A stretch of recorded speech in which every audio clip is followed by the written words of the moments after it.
A common reason for cheating in marriage is that people didn't have enough fun in their youth, and after a couple of years of living together, they want to have a good walk. My wife sincerely loved me, but something clicked in her head, as a result of which she became a vile cheater. Steve glanced at his wife of 7 years. He said, slightly irritated, "That's pretty short notice. Didn't you know about this earlier?"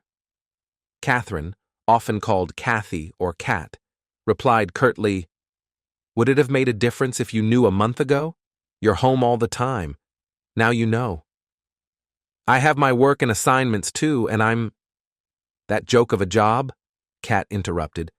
"Don't make me laugh. It's a hobby, nothing more. Your job is to manage the household." Steve was taken aback. He looked at his wife, silently fuming. Finally, he stood up, saying bitterly, "Good to know my place in this marriage. The housekeeper with benefits. If I received such comments from my employer, perhaps it's time to resign. Well, I have 2 weeks to think about it while the boss is gone. Now, if you'll excuse me, I have a hobby to attend to." Kat watched as her husband walked away. She muttered to herself, "Shit, that didn't go well. You should have handled it better." Reflecting on it, she realized Steve's income was indeed much less impressive than hers. But he had stopped working full-time when she got promoted twice within a year. Steve could easily match her income if he worked full-time. He managed the household far better than she ever could. Most importantly, he took care of her 14-year-old daughter in ways she never could. They had been soulmates from the moment they met 8 years ago. Miranda tells Steve everything. He even raised Miranda and bought her the first sanitary napkins. He always prioritized her needs over his own work. However, she began to notice her boss's flirtations and compliments were affecting her. He frequently spoke disparagingly about Steve, insisting that the man of the house should be the primary breadwinner and not rely on his wife. She felt flattered and attractive in her boss's presence, and his insinuations started to take root in her mind. At 26 years old, Steve Polson met Catherine Brandt, who was 5 years older, at a party hosted by a friend of Steve's. Steve and his friend were part of a bird-watching club, though Steve was less enthusiastic than the other members. He was accepted in the group because of his useful inventions, like an automatic tracker for a telescope. This device allowed the scope to stay centered and in focus on a bird even as it flew away, with the camera continuing to take photos automatically. Steve had just completed his PhD in nanotechnology and also held a master's degree in industrial design. He was now working freelance for several reputable companies and was earning a good income. Although his friends had good intentions, after being single for 2 years, they began introducing women to him. However, Steve was cautious.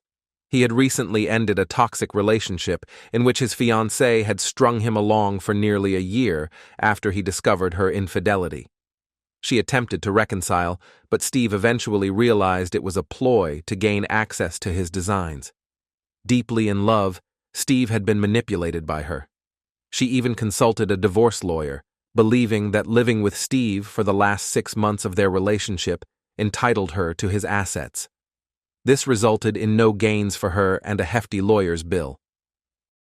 At a party organized by a bird-watching friend, Steve and Kat found themselves almost automatically paired together, as the others were engrossed in discussions about birds or bird-related topics.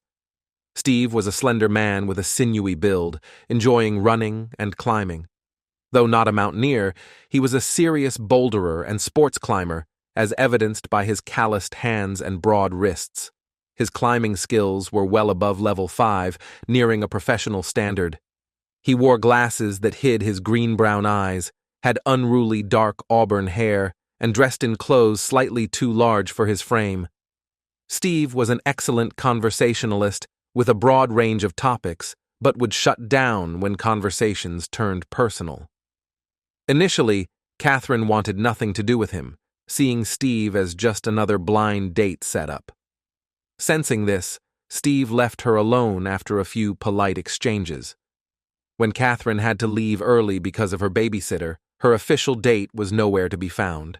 The host called Steve to help out since Steve rarely drank alcohol, and this night was no exception. So Catherine found herself in Steve's luxurious SUV, heading home and explaining why she had a 7-year-old daughter. Out of the blue, Steve said, "I kept this weekend free to visit the zoo and take a trip on the lake tomorrow. If your daughter likes zoos, I'd be happy to invite both of you for the day." "Why would you ask a complete stranger to the zoo?" Catherine asked suspiciously. "Because most kids like zoos, and I like children. Plus, I assume you wouldn't want me to go alone with your daughter, hence the invitation to both of you." Catherine thought it over. It would be a nice change from the usual weekend routine, and yes, Miranda loved zoos. Besides, her laptop would be out of reach, and some downtime would do her good.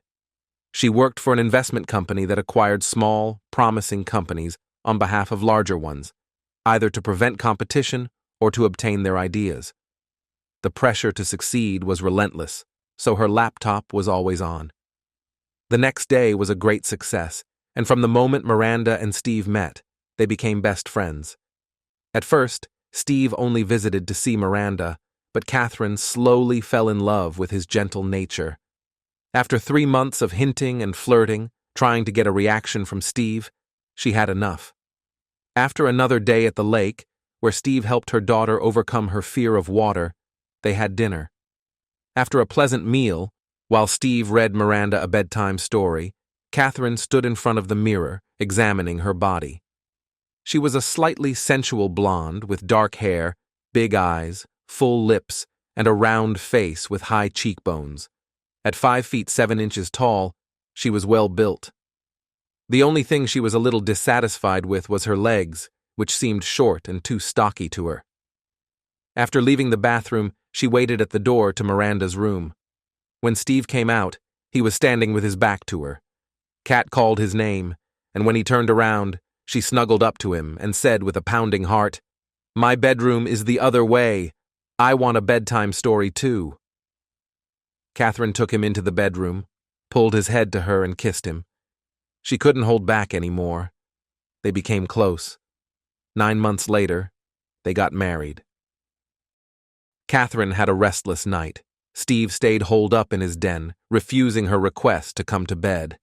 Now, at breakfast, she asked, "Are you still mad at me?" Steve looked up, his eyes blazing with anger. "You have no idea. When you return, we need to seriously discuss whether this marriage is worth saving. Your attitude towards me, and even more importantly towards Miranda, has been abominable and getting worse by the day." Catherine stared at her plate. "I'm sorry. I've been under a lot of pressure lately. Can we talk about it on the way to the airport?"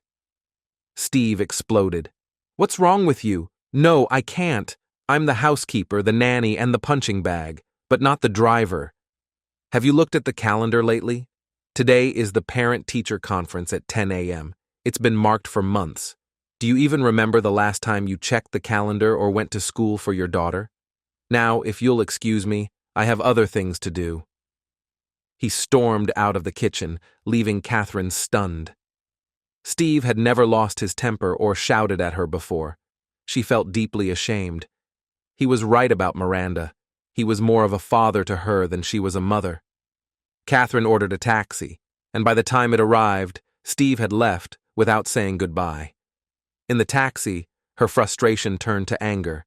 How dare he treat her that way?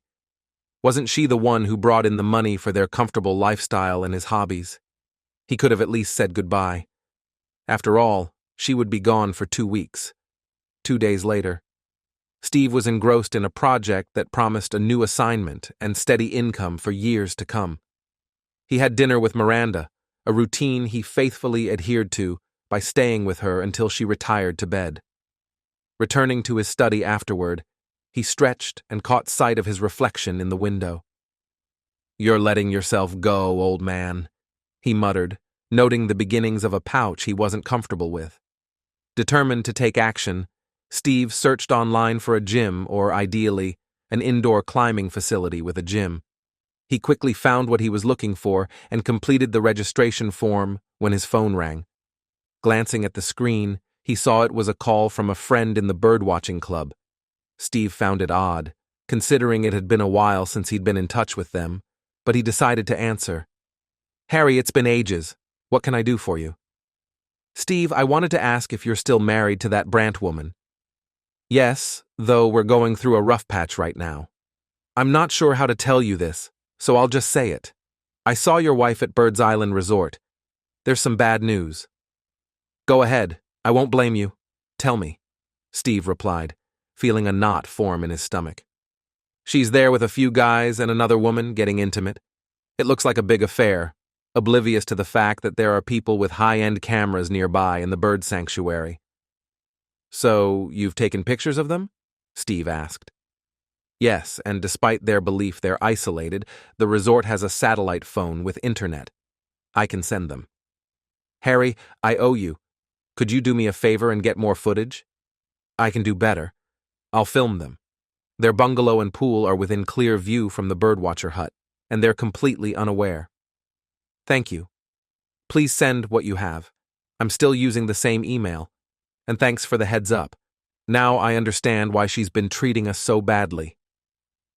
Half an hour later, Steve looked at 10 high-definition pictures confirming Catherine's infidelity. Tears welled up as he struggled to compose himself through the night.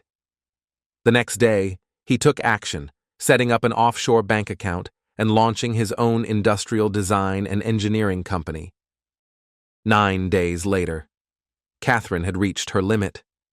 What began as an exciting 2 weeks of strategy and policy-making had turned into something sordid.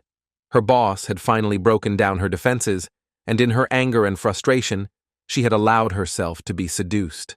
Now, all she felt was used and ashamed.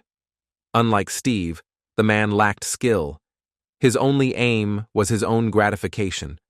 Fortunately, she had managed to prevent any photographs from being taken. To avoid any reception issues, Catherine suggested that everyone leave their phones in the resort's vault, along with their passports. Her companions, already halfway drunk, simply agreed. It was now Friday afternoon. In 2 days, they would begin their journey back. If all went smoothly, she would be home by Monday. Meanwhile, Steve had been busy as well. He had received updates from Bird's Island until the Wednesday before Catherine returned home. On that day, his friend had left the island. Steve had sifted through his contacts and found what he was looking for, a law firm where he had done some design work as a favor. One of the lawyers there was an avid bird enthusiast. He had called them and arranged a meeting. That same Friday, while Catherine reflected on her vacation, Stephen went to meet Miranda's mentor, Noah Don, at school. He explained to her that he and Catherine were divorcing and that Catherine would be served with the papers on Tuesday. He didn't need to explain how devastating this would be for Miranda. Stephen also emphasized that if Miranda needed anything, she should call him on his new phone number. On Friday morning, Steve faced a challenging discussion with his in-laws. Robert, his father-in-law, asked him directly, "Are you absolutely certain you can't resolve this and move past it?" "No, sir. I could easily show you the evidence and convince you in an instant. But I don't want to put you through that. Please understand. I have valid reasons. I'll bring Miranda over later today to collect my belongings. Miranda deserves one last peaceful weekend for a long while to come." Martha, his mother-in-law, quietly wept, embraced him, and whispered, "Please don't disappear. Keep us informed about how you're doing." Steve didn't respond verbally. He gently kissed Martha on the forehead and departed. On Friday evening, Catherine ordered the man to stop. She refused to continue participating in this. She was angry and wanted to get rid of his influence before she ran into her husband again. Difficulties still awaited her at home. She foresaw that she would have to make a lot of efforts to calm her husband and convince him of her love. Her boss, Robert Jr., tried to convince her again, saying it didn't matter. Catherine warned him that if he tried, she would do something terrible to him. When Catherine, in a half-asleep state, crossed from Sunday night into Monday morning, a small voice began to bother her. Gradually, this voice grew more insistent. All of a sudden, she sat bolt upright. The magnitude of her actions over the past 14 days nearly hit her like a wave. As dawn broke outside, guilt nearly overwhelmed her. Her sole solace was that Steve would never find out, and she vowed to spend the rest of their lives making it up to him. Tired and hungry, Catherine sat in the back of a taxi heading home. All she craved was a bath, some sleep, and being ready for her husband when her phone buzzed. An unknown number. Catherine Brandt, speaking. This is Robert Don Sr.'s secretary. You're needed at the office by 11. It's still my holiday. I'm exhausted. If you value your job, it's advisable to show up. Have a nice day. Catherine sighed deeply. She now had just enough time to shower and drive to the office. At 11, she entered the conference room. Besides herself, there was her boss, 2 colleagues from the holiday, a woman and an unfamiliar older man. Her boss appeared ill and trembled whenever the old man glanced at him. The old man began abruptly. Last Friday, I received alarming news from a visitor. Consequently, my son has been dismissed from his role in this company. Now, the 3 of you, explain the purpose of your vacation on Bird's Island. Upon hearing this, Catherine struggled to maintain her composure. Her female colleague attempted to explain. We were developing a new strategy for takeovers. Mr. Don chuckled. To engage in intimacy? For 2 whole weeks? It's not a bad strategy, but you must think I'm a fool. And I'm not like that. This person reminded me of the company's protocols and rules, the rules that you all agreed to and signed when you extended your contracts 4 months ago. He wasn't a fool either. He came with a lawyer and put the company in a difficult position, leaving me no choice but to settle the case. Let me clarify. Mr. Don looked at Catherine and her 2 colleagues, their faces pale. He paused for his words to sink in, and then continued sternly. First of all, your spouses will receive all the evidence of your prank in the mail today. If they decide to divorce, I will pay for their lawyer's expenses. And believe me, he's one of the best. Secondly, I cannot dismiss you from your job, except for my incapacitated son. I also can't let you break your contracts. So for now, you're under my thumb. From that moment on, your career has reached a dead end. Any bonuses, if any, will be used to pay my legal fees. There are other details, but they don't concern you. If you have any questions, ask my lawyer here. He pointed to the woman next to him. If not, you're free. Get out of my sight. Mr. Don Sr. exited the room. Catherine leaped from her chair and hurried towards her car. She needed to get home before the mail arrived so she could intercept it. She had never driven so quickly. Her return journey just about stayed within the city's speed limits. Upon opening the door, Catherine called out, "Honey?" Her second call was louder. "Steve?" No response. She took a deep breath and sighed with relief. Thank God he's not home, she said aloud, and thought, now I can rest until the mail arrives. She made her way to the couch, lay down, and exhausted, quickly fell asleep. Her phone woke her. It was her mother. "Catherine, are you picking Miranda up from school, or should we do it?" "Mother, why are you asking? Steve always does." "Honey, I don't think that's going to happen anymore. We'll pick up Miranda. You're already running late. We'll let her stay another night." At that time, Steve had a challenging and emotional conversation with Miranda's mentor, Ms. Noah Dawn, present to provide support afterward. He chose to be candid about recent events without delving into too much detail. Steve began abruptly, "Miranda, I'm going to divorce your mother." Miranda welled up with tears but didn't appear very surprised. She responded, "Because she's been treating you terribly these past few months." "No, it's much worse. She's been unfaithful to me. I was prepared to address the mistreatment she inflicted upon us. Yes, she treated you poorly too, and you're her daughter." "What's going to happen now?" Miranda asked tearfully. "First and foremost," he began, "I'll always strive to protect you. Ms. Dawn has my new phone number. I won't give it to you because I'm sure Catherine will pressure you to ask. Just know, I'll check my old number's voicemail every evening, though I won't answer calls. As for the rest, it's uncertain. Catherine will be served at work tomorrow morning. Her reaction is unpredictable. She might try to keep us apart out of spite. I've moved out of the house this weekend, but I'm nearby and starting a significant project soon. Financially, I'll manage, as will your mother. I've taken care of that. Miranda was devastated, and they sat in silence for a while. Eventually, Steve departed, oblivious to the glances Noah Don threw his way. She said to Miranda, "He's quite a remarkable man. He'll take care of you, whether your mother likes it or not." She thought, what a pity he's a man and not a woman. Otherwise, I'm going to have a serious talk with my brother, that despicable jerk. Unaware that her father had already confronted him, albeit for entirely different reasons, Steve moved into his new residence, a spacious house with an attached workshop. Despite being too large for him alone, it was part of the agreement struck with Robert Don, who had surplus property from a recent company acquisition. They got a good deal on it. Any financial arrangement would have been much costlier, and the house suited Steve's preferences perfectly. Along with the house came a written contract ensuring his new company wouldn't face any takeover attempts. The secluded house required some renovation and decorating. The interior was basic but adequate for the time being. It featured 5 rooms, including 3 bedrooms, one of which had an ensuite bathroom.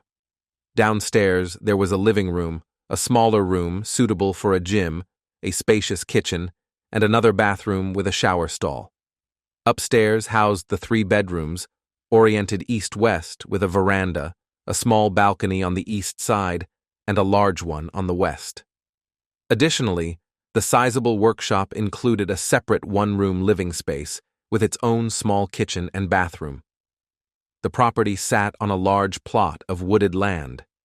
Catherine sat in the living room, staring incredulously at her phone. She was amazed at how quickly Steve had taken action. Unbeknownst to her, it was Steve, with the help of a friend, who had discovered her infidelity. She pressed Steve's number on speed dial, but it went straight to voicemail.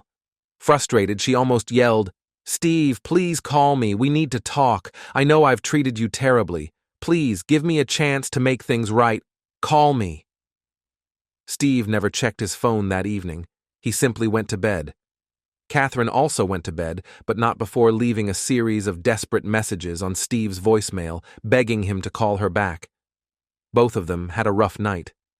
Steve couldn't sleep well, still consumed by anger and frustration. Catherine, on the other hand, was overwhelmed with fear. Robert Sr. had promised her and her colleagues that the evidence would arrive by mail, but her mailbox remained empty. Despite her restless night, she managed to get up for work. She reluctantly got out of bed, took a shower, but felt tainted nonetheless. Checking her phone yielded no messages from her husband, leaving her feeling dreadful as she left the house. Catherine believed it was irresponsible to drive, but she did so anyway, making her way to her office. Her commute was uneventful, as traffic jams were a common occurrence. Upon arriving and entering the office, her assistant informed her, "There's someone waiting to see you." Catherine's heart skipped a beat. She hoped it might be Steve, but instead found a woman asking, "Are you Catherine Brandt?" Confirming her identity, Catherine was handed an envelope and asked to sign for it. She had no choice but to comply. The woman then uttered, "I'm sorry, you have been served," and departed. Catherine's legs went weak, and she collapsed into her chair. When her assistant came in to check on her, she found Catherine in distress, staring anxiously at a plain brown envelope. Though she had heard rumors, she never expected to face the consequences firsthand. "I think I know what's in that envelope, but I'm too scared to open it. Can you do it for me and tell me?" Catherine asked her assistant. After opening the envelope and glancing inside, the assistant turned red. "I don't think you want to see the rest of this. Just one look was enough. But you have my word on confidentiality," she assured Catherine before hastily leaving the room. Catherine cautiously extracted the contents and gasped. Inside was a brochure for Bird's Island, touted as the premier birdwatching destination in the country. Among the pictures attached was one that left nothing to the imagination, a series of compromising photos.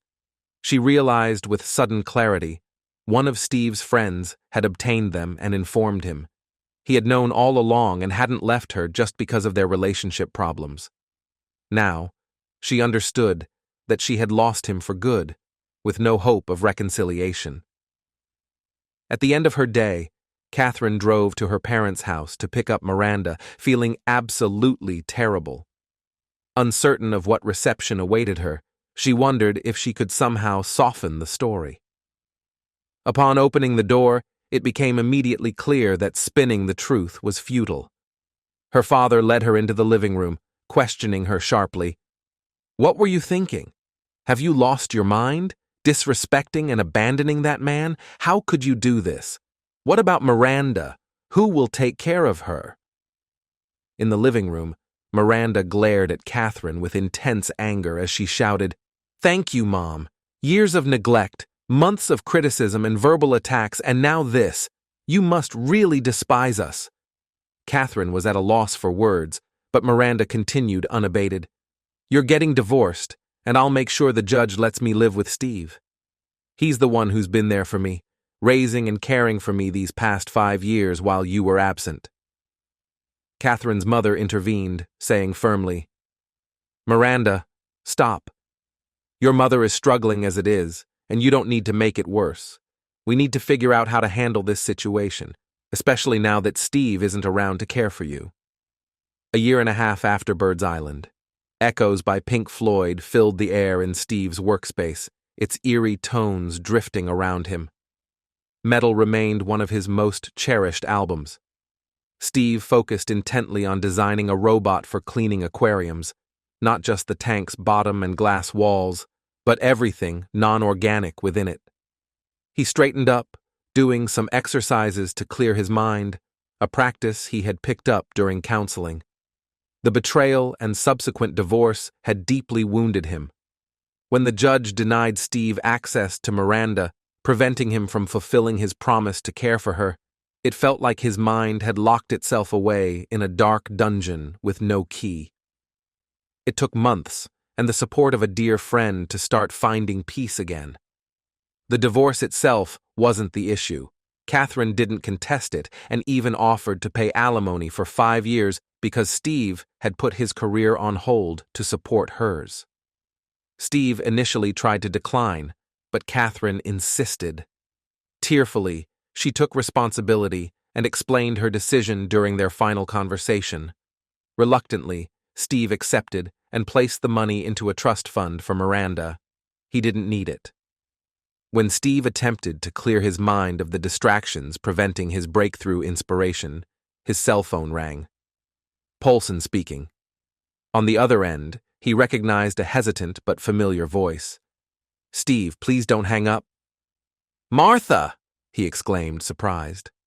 "Of course not. How are you? How did you get this number?" "From Miranda's former mentor. You told her that if Miranda needed help, you would be available. She's been promoted and is now assistant principal." Martha paused, letting the silence linger before continuing. "She needs you, Steve, even though she won't admit it. I'll be there. Just tell me what to do. We can't discuss this over the phone. Can you meet us somewhere? It's Robert, me, and, Catherine." Steve understood that Martha had mustered her courage to call him and involve Catherine. He spoke gently. "Martha, I'd face any challenge if it helps Miranda. You know that, and Cat hardly fits that description. Why don't you come over? I'm stuck with work anyway." "What? Come to your place? Really? Okay. What's the address?" Martha asked, relieved. Steve gave Martha his address. He had recently renovated and decorated the ground floor, bedroom, and bathrooms, so it looked presentable. Most of the furniture in his home came from a shop that sold items previously displayed in stores or at fairs. He treated himself to a high-end media center and a comfortable bed. Steve personally renovated the bathrooms. The ground floor one was now accessible from the room he turned into a gym, and upstairs he replaced the old jacuzzi with a spacious shower stall and added a bathtub, although he preferred showers. Steve only indulged in baths when extremely tired or tense. 45 minutes later, the doorbell rang. Steve opened it to find 3 visibly anxious individuals. "Come on in, I won't bite," he assured them, leading them into his living room. As they glanced around, Steve observed Catherine closely.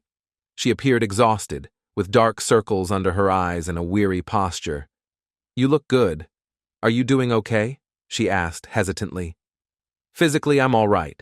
Mentally, not so good. I need a counselor to keep me going."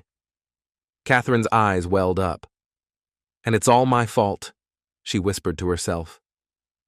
Steve chose to ignore her comment and offered them drinks before they began, though they declined. "Then tell me what the problem is." Catherine attempted to respond but broke down in tears instead. Her parents looked equally distraught. Steve knelt in front of Catherine, enveloping her gently in his arms and soothing her. "I've got you. Is it that bad? Why didn't you come sooner?" "I was afraid you hated me too much," Catherine cried out. Surprised, Steve replied, "Hate you? I don't hate you. I still love you. But I couldn't bear the thought of you treating me badly for someone else again. That's why I divorced you, not because I suddenly started to hate you."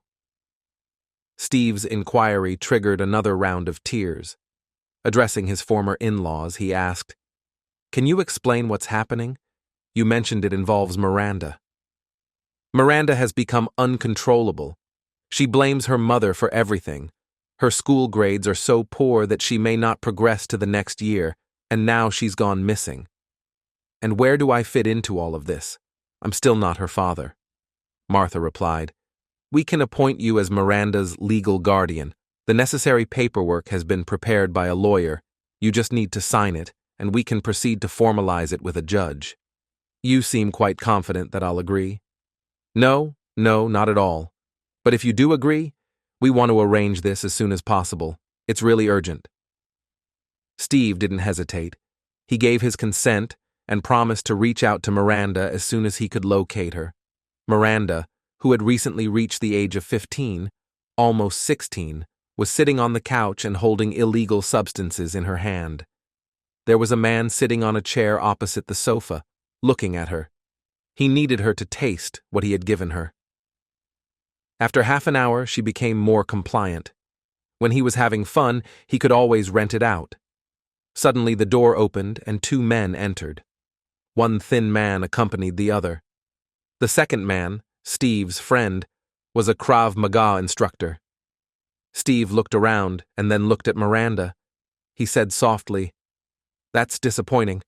I thought I taught you better. How are you, little girl?"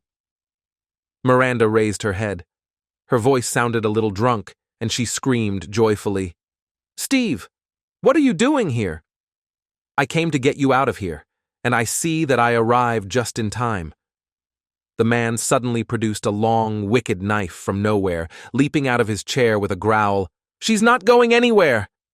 Before he could continue, Steve's friend intervened, kicking him back into the chair. He slumped, staying seated, glaring wearily at Steve's friend.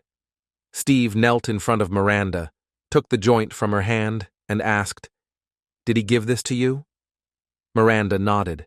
Steve called the police and described what he had discovered upon arriving. Looking at Miranda, Steve asked, "Do you want me to be your guardian?" Miranda looked surprised. "Are you really coming back?" "No, your mother and I are finished," Steve replied. "But she's worried sick about you. I want to re-enter your life and offer you a place to stay when you need it. As your guardian, I'll be partly responsible for you and can join you at school meetings. I'll help with your studies, and we can have fun together if you'll let me be your guardian." The police arrived and began to arrest the protesting man. One of them turned to Steve and said, "We'll need you to give a statement tomorrow, sir." Steve nodded in understanding and then turned to the girl, asking, "He didn't harm you, did he?" "No," Miranda replied. "Good," Steve said, visibly relieved. "Now, Miranda, do you need some time to think?" "No, I want you to be my guardian. Can I call you Dad sometimes? Steve was taken aback. Where did that come from? He thought, then replied, Yes, you can, but only when we're alone or if you think I'm being too strict. Now shall we go?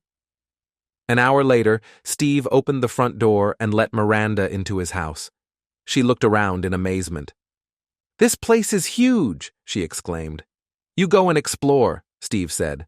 I'll call your mother and let her know I found you. Just my office is off limits. Understood? Miranda looked worried and asked softly, What are you going to tell her? Just that I found you. Nothing more. But if there's a next time, I'll have to inform your mother. Tomorrow, we'll have a serious talk about what's expected. Now go explore and find yourself a room we can make into your bedroom. Steve's call with Catherine was brief.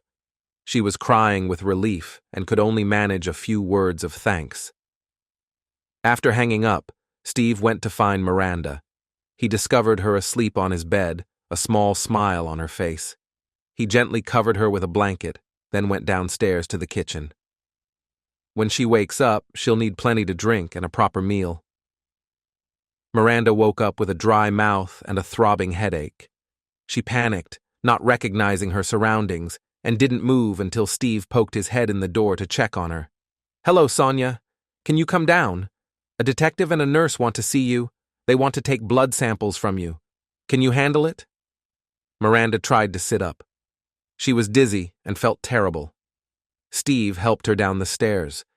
The detective met with them and explained, We were at the house where your stepfather found you, searched you and found illegal substances among other things. Your stepfather told us that you were drunk. Have you been drinking alcohol? Miranda croaked. No, just a glass of iced tea. A glass, not a jar that you had to open? A glass. What does it all mean? And when you drank it, did you feel something afterwards? Yes, I felt fun and very relaxed. They put something in the drink, young lady. We need samples of your blood. It is known that the man you were with is very afraid. Your stepfather arrived just in time. Another hour, and you would have been... It doesn't matter anymore. I suppose you have a headache right now? Miranda nodded affirmatively. The nurse took samples, and she and the detective left after Miranda testified. The following day, Steve accompanied his ward to school, intending to speak with her mentor. Miranda strongly disapproved of the idea. Since the divorce, she had learned to manipulate her mother into agreeing with nearly everything, including her school performance. She knew she couldn't do the same with Steve. In the car, she mentioned, I have a new mentor, you know. I don't really like her. Your mother informed me. It seems prudent to introduce myself, even though it's not yet official that I'll be your guardian.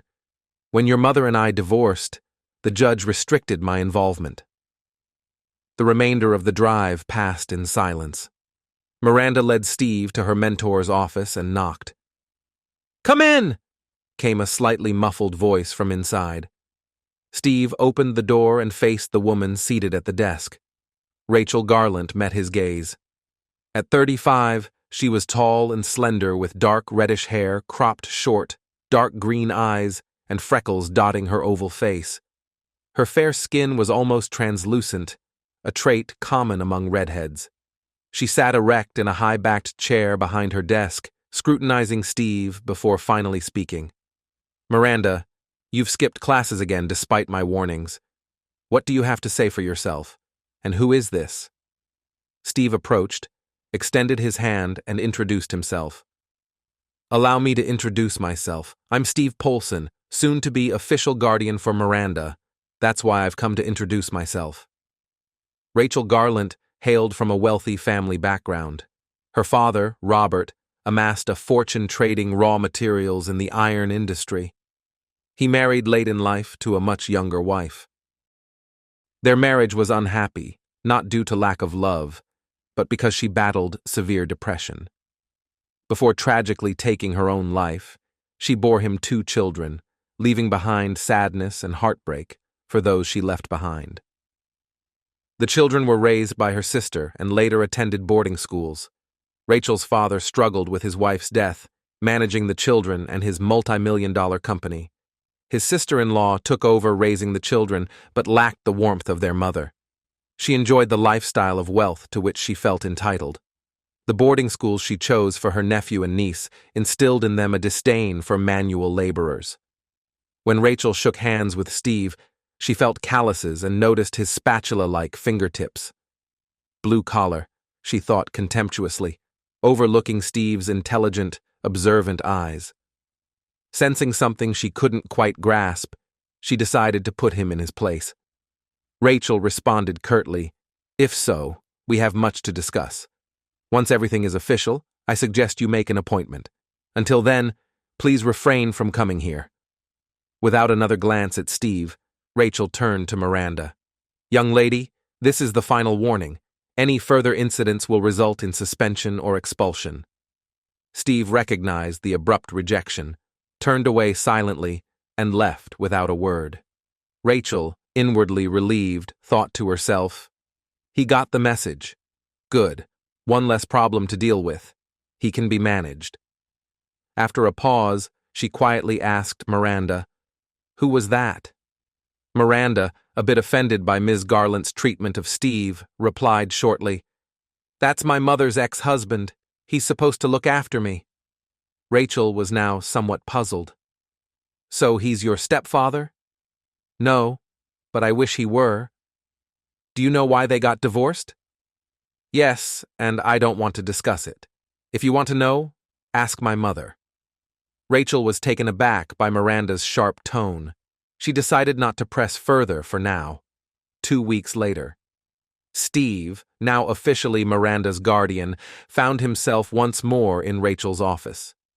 She began, "Now that you're here in an official capacity, it's important we get acquainted. Can you share something about yourself?" Steve disliked what he perceived as probing into his personal life. He spoke about his work, downplaying it, and conveniently omitted details about his education. He mentioned his half-marathons but said nothing about his bouldering trips to City of Rocks National Reserve in Idaho or his upcoming vacation to Fontainebleau near Paris, already planning climbs using Blow Info, http Blow Info. Rachel grew frustrated. Despite his seemingly open demeanor, she felt she knew little about him. How had he become Miranda's guardian? She wondered silently. Yet Miranda's school performance was improving, so Rachel took a risk. "You're divorced from her mother and not Miranda's father, correct?" Steve anticipated this line of questioning. He thought, "She's prying to satisfy her curiosity because she can't control me." "That's correct," he replied curtly. Rachel waited, expecting him to elaborate, knowing people often filled silences by revealing more than they intended. To her surprise, Steve remained silent, forcing her to press on. She begrudgingly realized he was more astute than he appeared. "Can you discuss the divorce? What caused it?" she asked, almost demanding. Steve was taken aback by her directness and grew irritated. He hinted at his frustration in his response. "I could, but I won't. You'll have to ask Miranda's mother. Let's just say there were irreconcilable differences." Rachel thought, "Ah, you cheated." What a coward, unable to admit it openly. After a brief silence, she said firmly, "I believe we're finished here.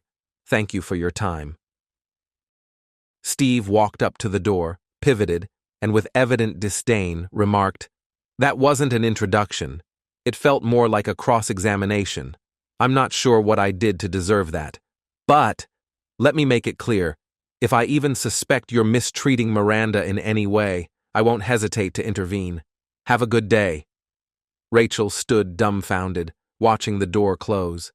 That parting comment left her unsettled.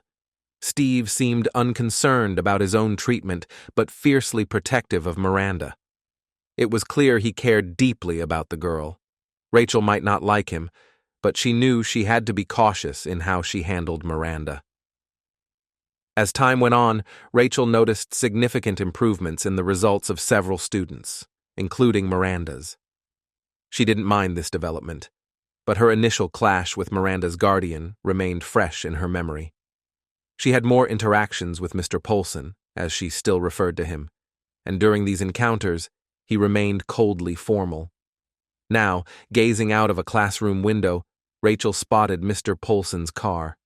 Inside, Miranda and 5 other students were chatting and laughing. She was surprised that a man who could be so distant with some people had 6 children joyfully interacting in his car. A few days later, Noah Don entered Rachel's office and knocked before stepping inside. "Can I talk to you?" she asked. "Of course," Rachel replied, surprised. Inside, she wondered, why here and not in her office? Is that guy complaining about me? Noah took a deep breath and began, "I received a request from some of your students. They want to go camping with Miranda Brandt's stepfather. He told them he would only go if he had permission from the parents and a school chaperone. Those were his exact words." Rachel was shocked and couldn't hide it. "What? That man, camping with 6 kids from our school? Is that safe? He's hardly a role model, is he?" Now it was Noah's turn to be surprised. "What do you mean by that?" Rachel didn't notice the sudden chill in her superior's voice and continued, "Well, he's divorced because of infidelity. He's turning Miranda against her mother, and now she's living with him. What kind of influence will he have on these children?" "Stop," Noah said calmly but firmly, her voice carrying authority. "You couldn't be more wrong. I don't think Mr. Polson ever told you why he and Mrs. Brandt divorced, did he?" Rachel immediately realized she had crossed a line and awaited a severe reprimand, nodding silently in acknowledgement. "Let me clarify this for you. But if I hear any whispers about what I'm going to tell you spreading around, I'll ensure your life becomes very difficult. Understand?" Rachel wanted to nod again, but Noah's voice snapped. "Yes or no?" "Yes, Mrs. Don," she replied meekly, suddenly understanding why Noah Don was destined to be the next principal of the school. "All right, come with me. I don't want any interruptions." Back in Noah's office, she motioned for Rachel to sit and asked, "Have you ever bothered to read Miranda Brandt's file?" Surprised by the question, Rachel answered, "Yes, of course. You don't even have to ask." "Then you must have noticed that before the last 2 years, Miranda's school activities were always with Mr. Polson, not her mother?" No, I didn't notice that." "I thought as much. Mr. Polson was the one raising and supporting the girl. With the divorce and an unyielding judge ruling against Mr. Polson, as her guardian, her world fell apart. But if he cheated, isn't that understandable? For heaven's sake, who told you that Mr. Polson cheated on his wife?" When I asked him why they divorced, he said there was a marital mishap and was vague about it. So I assumed. Rachel stuttered. "You assumed incorrectly, and it's none of your business why they divorced. I know firsthand why Mr. Polson divorced Mrs. Brandt, and that should suffice." Noah spoke in a chilly tone. "Don't underestimate Mr. Polson. He's highly intelligent and an excellent tutor, as evidenced by the progress of the children he teaches." Rachel felt overwhelmed by the information. "He tutors these kids? I saw them getting into his car. Seemed like they were having fun, not doing schoolwork." "Yes, he helps them with math and physics, and clearly it pays off. They're also the ones going on the trip. Now we just need a chaperone. Perhaps it's in everyone's best interest for you to take on that role." Rachel wasn't keen on the idea, but realized she had little choice if she wanted to advance her career at the school. She weakly tried to protest. Glancing at her shoes, she admitted, blushing slightly, "First, I know next to nothing about camping. Second, he probably doesn't want me there. I'm pretty sure he dislikes me by now." Her blush deepened as she added almost in a whisper, "I barely showed him any politeness, and he had to pry information about Miranda from me, and you just told me he's her role model." "Mr. Polson certainly is, for Miranda and a few others now. He's quite something. You know my preferences. If he were a woman, I'd have pursued him long ago. You could do far worse than being with him. I suggest you go to his place. They're preparing for the trip, and as the school's representative, you'll want to be involved. Here's the address." With apprehension, Rachel looked at the address and was surprised to find it was nearby, at the end of a dirt road where a cycling track began. She had no idea there was a house there. Half an hour later, she nervously rang the doorbell. Steve answered with a grin. Ms. Dawn can be quite insistent when she wants something, don't you think? And now you're stuck with me. Shall we call a truce? Rachel looked at him thinking, you have no idea. Steve continued speaking. I think we started off on the wrong foot. Let's start fresh.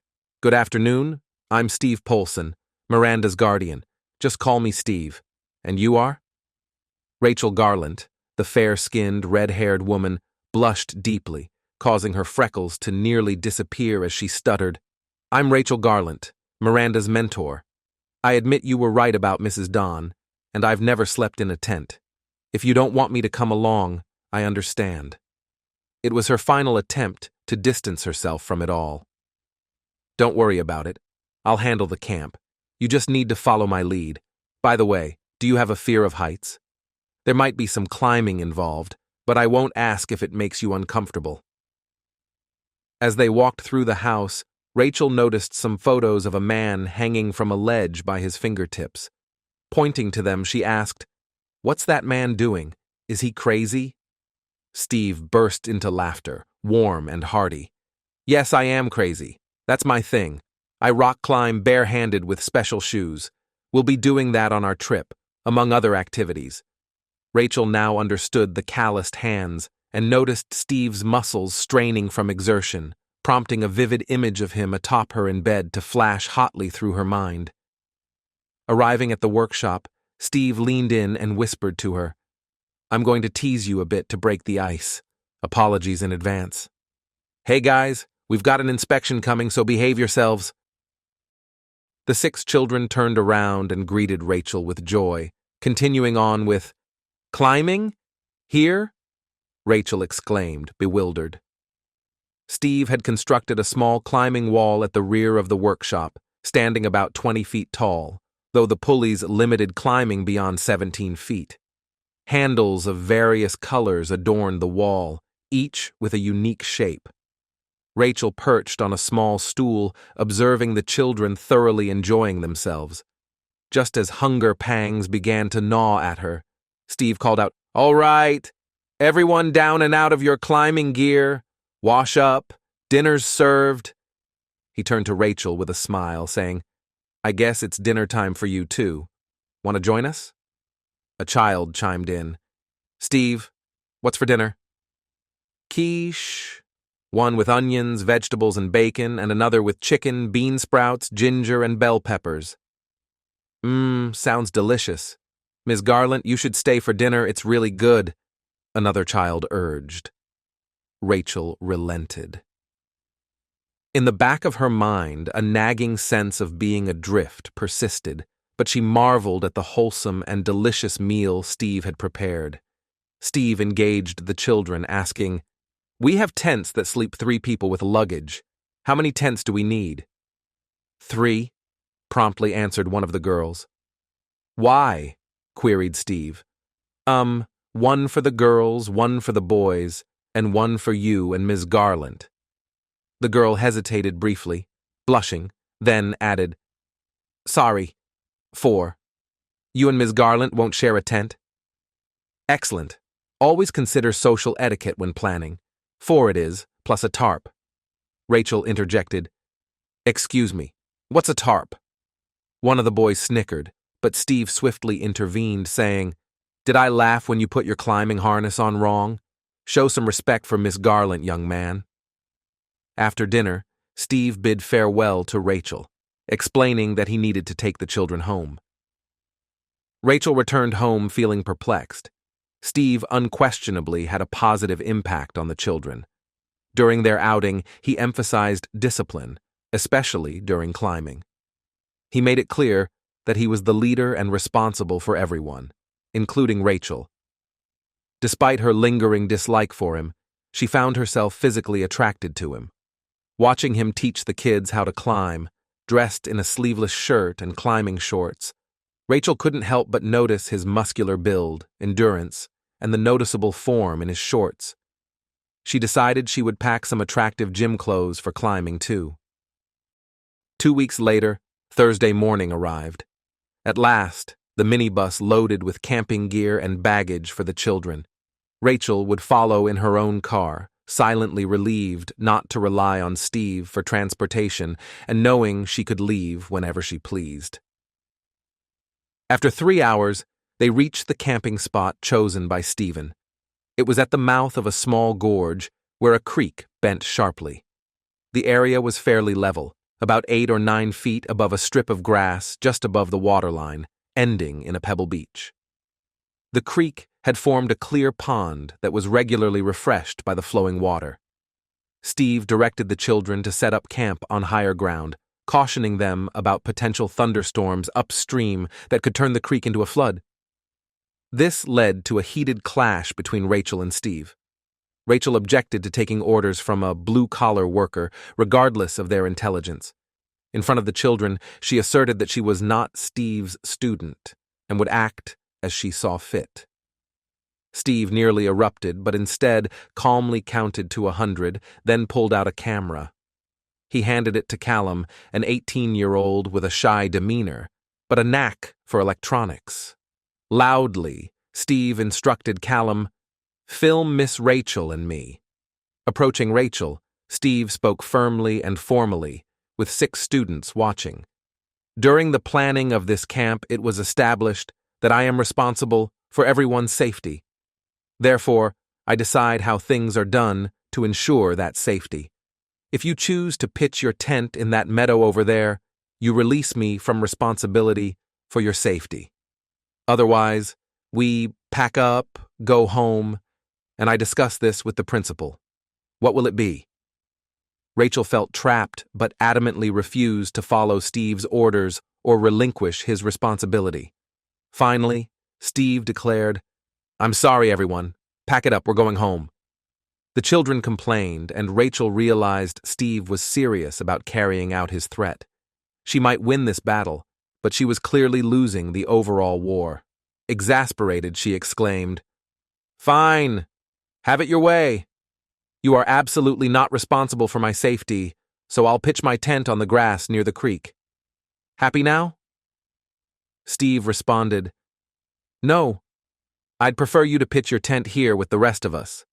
But if you insist on taking more risk than is wise, go ahead and do what you want." Soon, Steve and the children had their tents set up and ready for the night. A tarp stretched between the trees, and Steve began preparing dinner. The children pitched in, gathering firewood and helping with the vegetables. Steve wrapped potatoes in foil with herbs and butter, placing them in the fire. Dinner was pleasant, and the evening was lively. Steve outlined his plans for the weekend: a hike to a bird-watching spot on Friday, where a forest ranger would talk about the nature reserve. He had set up wildlife cameras to make a documentary around the campsite, which he planned to donate to the forestry when they left.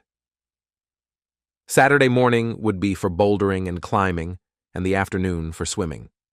Sunday morning, a short hike was planned, followed by camp cleanup for Monday. Rachel listened with unease. She could have known all this if she had read Steve's email, but she hadn't been interested. The only part she had glanced at was the list of items she needed to bring. On Friday, Rachel found herself acknowledging the pleasantness of the hike: the warm weather, winding paths, picturesque views, and the captivating insights from the forester, Patricia Sands, whom Steve had promised would be engaging. Rachel discovered that Patricia, besides being affable, was a close friend of Steve's and shared his passion for birdwatching. It was Patricia who had secured permission for the camp, using her influence over wildlife monitoring. Later that day, Patricia informed Rachel that she would visit to help set up the unique wildlife traps Steve had designed, which were unlike any store-bought models. Rachel decided to use this time to learn more about Steve from Patricia. During the setup, Steve explained to Patricia, whom he fondly called Tricky, that the traps could be remotely operated to minimize disturbance, though they required periodic battery changes, enhancing the chance of observing elusive animals. After installing a couple of traps near the campsite and the rest in strategic locations, Steve took the children to scout climbing sites for the next day, leaving the women to enjoy the tranquil surroundings. Curious about Steve, Rachel cautiously broached the topic with Patricia. "I know Steve as Miranda's guardian from school. How did you two meet?" "We crossed paths when I guided a bird-watching tour organized by the Forestry Club. Both recently divorced, we bonded over our shared experiences. Steve introduced me to climbing, and tomorrow I'll assist with the children," Patricia replied. "Is he skilled at climbing?" Rachel inquired further. "Absolutely," Patricia affirmed. "Professional climbers have even sought his expertise for scouting routes. He's climbed new routes in Idaho, but prefers his current work. Above all, he's a loyal friend." Rachel pressed on. "I've only seen him as Miranda's guardian. What's he like as a person?" Patricia smiled inwardly, knowing Steve had anticipated Rachel's curiosity. Carefully choosing her words, she responded, "He's somewhat reserved, caring, gentle, and exceptionally bright. People often underestimate him because he keeps his true self guarded." Rachel was intrigued by Patricia's description of Steve. Steve cares deeply for Miranda, despite not being her biological father.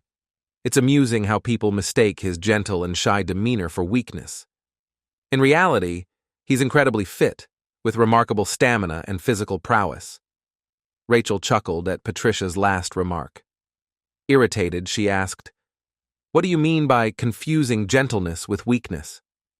"She clearly doesn't like him," Patricia thought to herself. "She's used to manipulating people successfully, but Steve is different." Patricia paused before answering. "It's hard to provoke him, and even harder to make him lose his temper. Because he doesn't get angry easily. Some mistake him for a pushover who can be intimidated. A few have learned the hard way that they were wrong." "Is that why his wife divorced him?" Rachel asked pointedly. Patricia scoffed. "She didn't divorce him. It was the other way around. But that's another story, not mine to tell." After a pause, Patricia suggested, "I'm going to look for some firewood. Care to join me?" "Do I have to? I'm still tired from this morning, and this outdoor life isn't really my thing," Rachel replied. "Why am I not surprised?"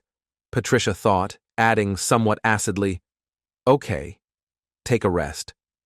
She turned and walked into the forest. Rachel frowned.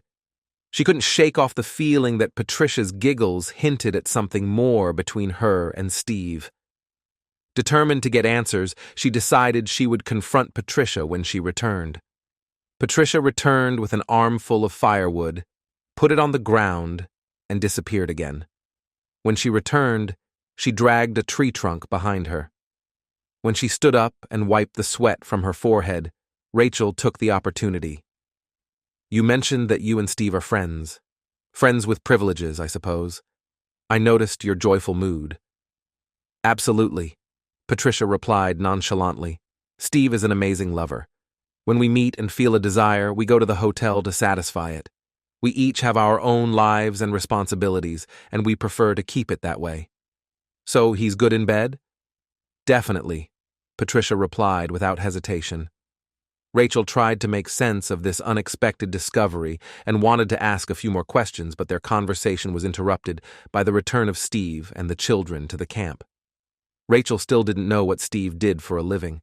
She understood that he was not tied to regular working hours, and she was increasingly eager to find out about his divorce and his relationship with Miranda. It was obvious that their relationship went beyond simple custody. On Saturday morning, Rachel had a rough night. She wasn't accustomed to sleeping on the ground with just a thin mattress for insulation, which did little to soften the hard ground beneath her. Grumbling, she emerged from her tent, only to find everyone already up and active. Patricia was already there, organizing the climbing gear needed for the morning. She greeted Rachel with a smile and asked, Morning sleepyhead. Did you sleep well? Not a morning person. Rachel didn't respond. Even Steve's cheeriness didn't improve her mood until he teased, "Coffee? Oh, and Tricky brought breakfast. Croissants, Danish pastries, and fresh sourdough bread. You better eat up. You'll need the energy this morning." As they arrived at the climbing site, Steve first set up a wildlife camera to capture footage of everyone scaling the cliff. Once set, he stripped down to just shorts and climbing shoes. He began his ascent, and Rachel realized Patricia hadn't exaggerated about Steve's physical abilities. As he climbed effortlessly to the top, Rachel couldn't help but notice every muscle in his body on display. When Steve reached the summit, he lowered a rope to hoist up the tripod for the pulley. After descending, he assisted Patricia, the first to ascend. Her role was to aid others reaching the top. Once everything was securely installed and tied down, the enjoyment began. Even Rachel had a great time, starting when Steve checked her harness. She savored the firm, calloused touch of his hands as he fastened the buckles properly. Leaning into him, she inhaled deeply. He smelled delightful, not of perfume or aftershave, but of excitement, fresh sweat, and exertion, a potent mix that stirred Rachel further. Though she struggled climbing up, she squealed with exhilaration while rappelling down the gorge. Later that afternoon, Steve relaxed quietly. The children swam in the pond. Patricia installed 3 wildlife traps, leaving 2 for documentary records. Lying on his stomach, soaking in the sun, Steve reread a favorite science fiction book. Suddenly, he felt a cold splash on his back. Looking up, he saw Rachel smiling, holding sunscreen. "Let me apply this to your back, and you can do mine. I've already given some to the kids," she said. Without waiting for permission, she began rubbing sunscreen into Steve's back. Her touch sent a shiver down her spine. He felt incredible to her touch, his muscles hard and sinewy beneath tanned skin. But Steve turned his head.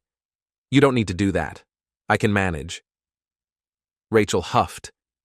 "Maybe, but I can't reach my own back. I was hoping you'd return the favor." "That's not a problem, but I'll take care of my own back," he replied. 10 minutes later, Rachel lay on a towel on her inflatable mattress, receiving a back rub. She felt somewhat let down. Since that morning, she had desired the man, and her attempt to massage his back had been a subtle move to lure him into her bed. Yet, he had rejected her advances. This was unfamiliar territory for her. Nonetheless, the silver lining was that now he was massaging her back, and his touch was exquisite. Later in the afternoon, they all heard distant thunder. Steve began giving instructions to prepare the children and the camp for inclement weather. He approached Rachel and advised, "If you still want to move your tent, now's the time. The rain will start soon, and your meadow might flood." Rachel, stubborn as ever, refused to budge. They hurriedly ate under a tarp as the first raindrops fell. Steve and the children swiftly cleaned up, secured the remaining traps, and when the wind picked up, making it uncomfortable outside, they retreated to their tents. Rachel listened to the rain, her thoughts drifting back to the afternoon and the sensation of Steve's hands on her back. She imagined that her connection with him was solely in terms of bedding. "That's it! I've had enough!" she exclaimed. "I'm going home to sleep in my bed after a hot bath." Steeling herself, she packed her bag with her car keys and wallet before leaving. Outside the tent, she stood in 5 inches of rushing water, quickly rising. She closed the tent by zipping it shut and staggered to higher ground. Her shoes and trousers were soaked as she headed straight for her car parked at the entrance. Climbing inside, she drove away. Steve stayed awake most of the night, listening to the storm howling and rain pounding on his tent. He counted the seconds between lightning flashes and thunder roars. Lost in the storm's noise, he completely missed Rachel's departure. Just before sunrise, the storm finally eased. Steve, once again checking on everyone, suddenly heard the creek's loud roar.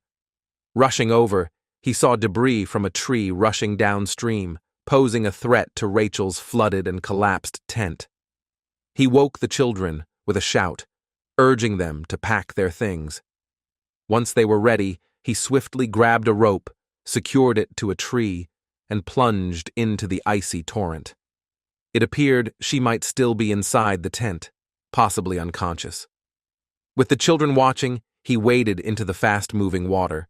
As he attempted to locate the entrance, a thick branch jabbed into his ribs, threatening to pull him downstream. Steve cried out in pain, but managed to cling to both the rope and the tent. The branch shifted slightly, allowing it to float downstream without catching Steve. Securing the tent to the rope, he checked inside. Empty. Panic began to set in. He struggled back to dry land and asked the children to assist in the search. After a few minutes, Miranda returned to inform Steve that Rachel's car was also gone. Steve had to sit down at this news.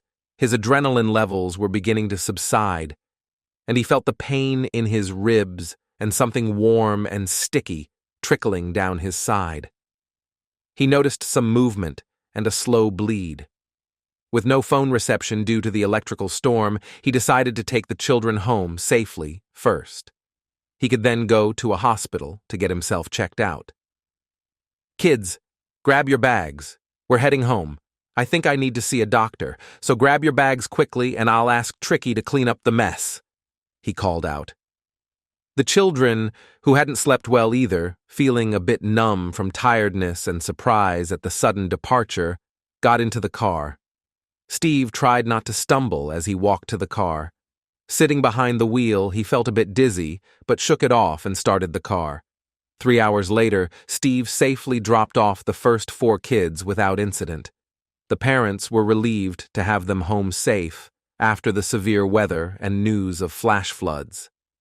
Steve felt himself deteriorating and decided he would take Miranda to the hospital with him after dropping off his last charge.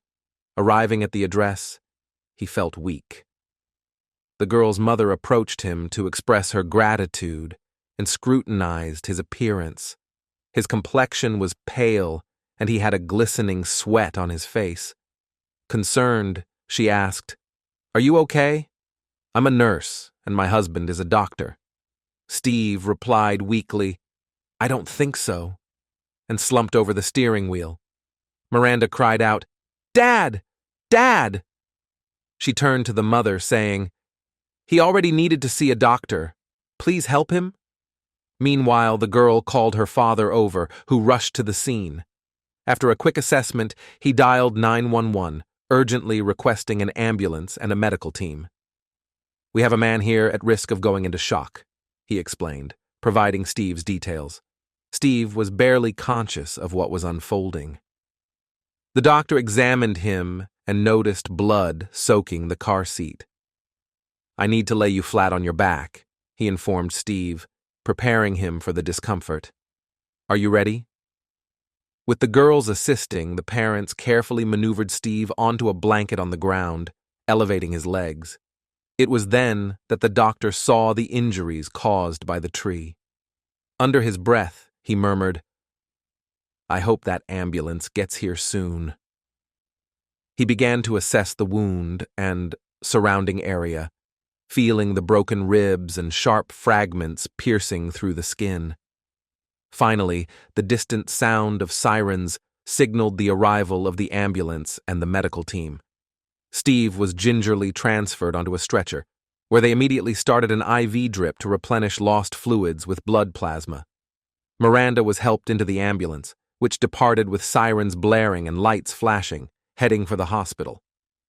Upon arrival, Steve was immediately taken to the emergency room, while Miranda was directed to the waiting area, clutching Steve's phone. Feeling desperate not to be alone, Miranda's first thought was of her mother. With a single attempt, she unlocked Steve's phone using her birthday as the passcode. She quickly dialed, and after a tense moment, a groggy voice answered. "Steve?" "Mum," Miranda whispered tearfully. "Steve's been in an accident and he's in the hospital. It's serious." Tears streamed down her face. "Where are you?" her mother asked urgently. "At the hospital. I'll be there in 45 minutes. Catherine abruptly woke her one-night stand, insisting, "I'm sorry, but you have to leave. My ex needs me." The man grumbled, "What? You're kicking me out for your ex? He's your ex. Let him deal with it." "Out. He's still important to me. Now go." 15 minutes later, Catherine's driveway bore the unmistakable marks of hurried arrival. Ignoring every traffic rule, Catherine reached the hospital in record time, screeching to a stop before rushing inside. Gasping for breath, she reached Miranda's side. The girl was anxiously pacing the room. Spotting her mother, Miranda burst into tears once more, crying out, "He's had surgery, and they won't give me any updates." Steve's phone buzzed, catching Catherine's attention. She glanced at it and asked, "Do you know Tricky?" Miranda nodded and took the phone. "Hello, Patricia. It's Miranda. Dad can't come to the phone right now." Catherine winced as Miranda referred to Steve as Dad, her heart heavy with regret and sorrow once again. Fighting back tears, she listened as Miranda recounted what had transpired at the camp. "Dad woke us up when the weather got bad looking for Ms. Garland. Her tent was nearly washed away in the stream, but she wasn't inside. Later, I found out her car was gone too.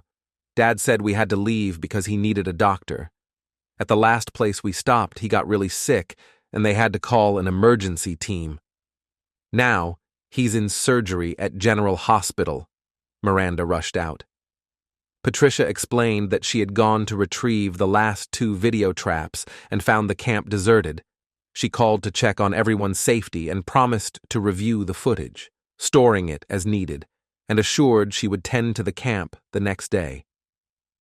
Catherine searched for her phone, realizing she had left it on the nightstand in her rush to get to the hospital. Using Steve's phone, she called Noah Don and relayed what Miranda had told Steve's friend. Noah informed her that Miranda wouldn't be at school while Steve was in jeopardy, and assured Catherine that she would notify her father of Catherine's unavailability for the time being. Softly, Noah added, "Catherine, I know you still love him, and he loves you too. This could be your chance. Don't let it slip away." With that, Noah ended the call, leaving Catherine behind in a whirlwind of emotions. Catherine was suddenly thrown into turmoil. She realized, she knows Robert Don Sr.? Damn, she's Junior's sister. How did I miss that connection? That explains why she's so well informed. I know they have a strong liking for each other. But she said, "Steve still loves me?" Shaking herself, Catherine turned to Miranda and said, "He'll pull through. Steve is incredibly strong-willed, and this hospital has an excellent reputation." The wait seemed endless. At intervals, someone came to check on them, but there was no news, good or bad. Finally, early in the evening, a woman approached them, introducing herself as Dr. Samuelson. "The situation is under control now. We've located the ruptured vein and identified a ruptured diaphragm that caused it. Fortunately, it wasn't the nearby artery. Otherwise, he would have died within minutes. We've performed the necessary repairs, but we wanted to be cautious before giving you any false hope. He's not out of danger yet. He has other issues too, some broken ribs and a badly bruised hip bone. It was dislocated momentarily but seems to have reset itself. I recommend you go home and get some rest. We'll update you if there's any change. For now, he's in an induced coma." Catherine asked anxiously, "Can we see him?" Dr. Samuelson replied gently, "You can, but I would advise against it. It's quite distressing. His eyes are taped shut. There are tubes everywhere. and the bandages don't hide much. Tomorrow will be a better time. We'll have a clearer picture of his condition then as well. I must emphasize, a man in a lesser state, mentally or physically, would likely be in the morgue instead of our ICU by now. By mid-morning on Monday, Patricia was tidying up the campsite. She had reviewed the footage from the video traps and was surprised by what she found. Steve had even installed a microphone, providing both sight and sound. For now, she decided to leave everything as it was. Suddenly, the sound of a car pulling up caught her attention. Looking over, she saw Rachel Garland stepping out and heading towards the camp. Patricia intercepted her sharply. "You've got nerve! How dare you? Why did you leave without telling Steve?" "Where is everyone?"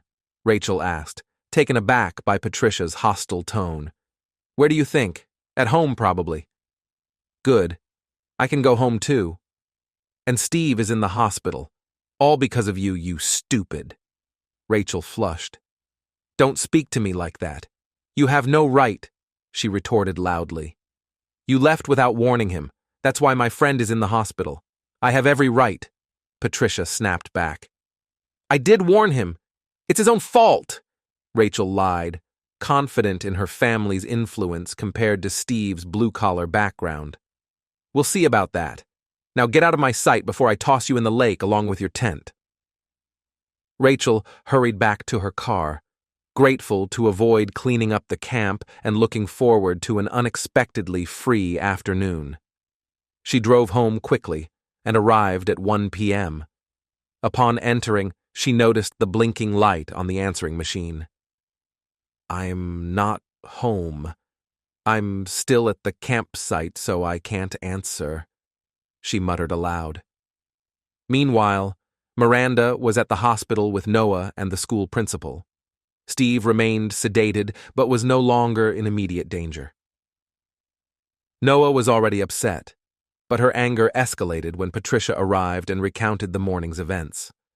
Patricia mentioned she had reviewed the footage and was certain Ms. Garland had left straight for her car without notifying anyone that night. The principal intervened, telling Noah she was too emotionally involved now that it had become personal, especially since she and Mr. Polson were good friends. He assured them that Ms. Garland would need to explain herself. Turning to Catherine and Patricia, he said, "We need someone to manage his affairs while Mr. Polson is unable to. Since he was volunteering at the school during the accident, we'll contact our insurance company." Patricia and Catherine exchanged glances. Patricia asked Miranda for privacy, then spoke to Catherine once they were alone. "Are you willing to take this on? There are 2 good reasons for you to do it." Catherine looked uncertain. "What do you mean? You're his girlfriend." "I'm not," Patricia insisted. "We're close friends, with occasional benefits. But Steve cares deeply for both you and your daughter. This could be a chance to rebuild that bond, especially if that's what you want." I don't know what to say. Is it that obvious?" "Very. So, go ahead.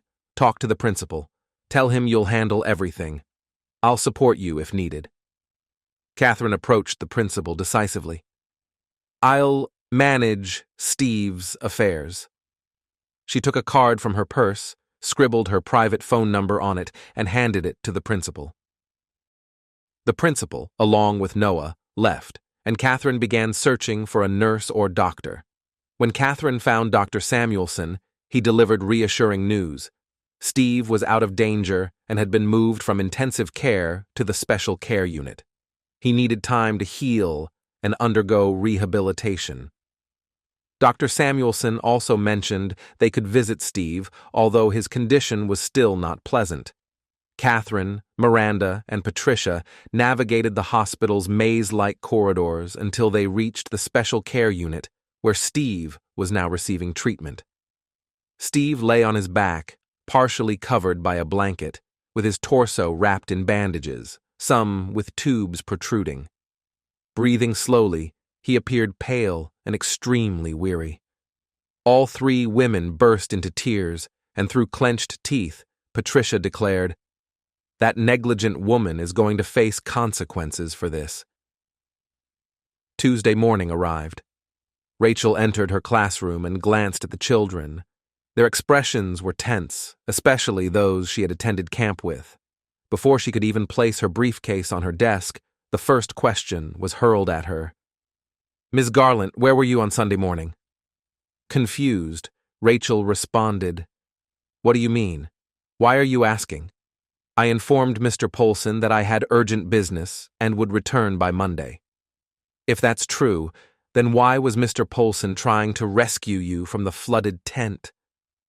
Before Rachel could formulate a reply, someone muttered loudly enough to be heard by all. "Afraid of a little water? Deserting us." Rachel's temper flared. "Who said that?" Half of the class stood up, glaring back angrily. At that moment, the door swung open. Noah entered, surveyed the room, and announced, "I see I've arrived just in time. Ms. Garland, the principal wants to speak with you. I'll take over the class." "Why does the principal want to see me?" Noah's response held a hint of resentment. "As if you don't already know, but I'm sure you'll find out soon enough." Rachel left the room without another word.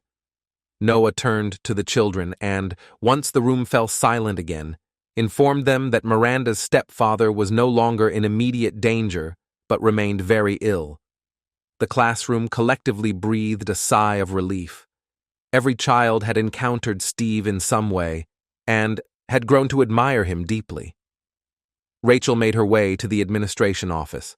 Upon entering, she found herself facing the principal, the HR officer, and the school's legal advisor. The principal motioned for her to sit down. "Why did you leave the camp on Sunday and only just return to school now?" the HR officer asked once Rachel was seated. Rachel sat upright, crossed her legs, and took on a defensive stance. "Just before I left, I informed Mr. Polson that I needed to go home urgently for personal reasons. He approved it. What's the issue?" "You didn't simply gather your things and drive off straight from the camp?" the lawyer inquired. "No, Mr. Polson instructed me to leave." "Harumph!" The principal cleared his throat loudly. "So, when Mr. Polson tried to rescue you from a tent that was at risk of being swept away by the river, he had somehow forgotten that you were absent. How convenient." He let the accusation hang in the air, and there was a tense silence.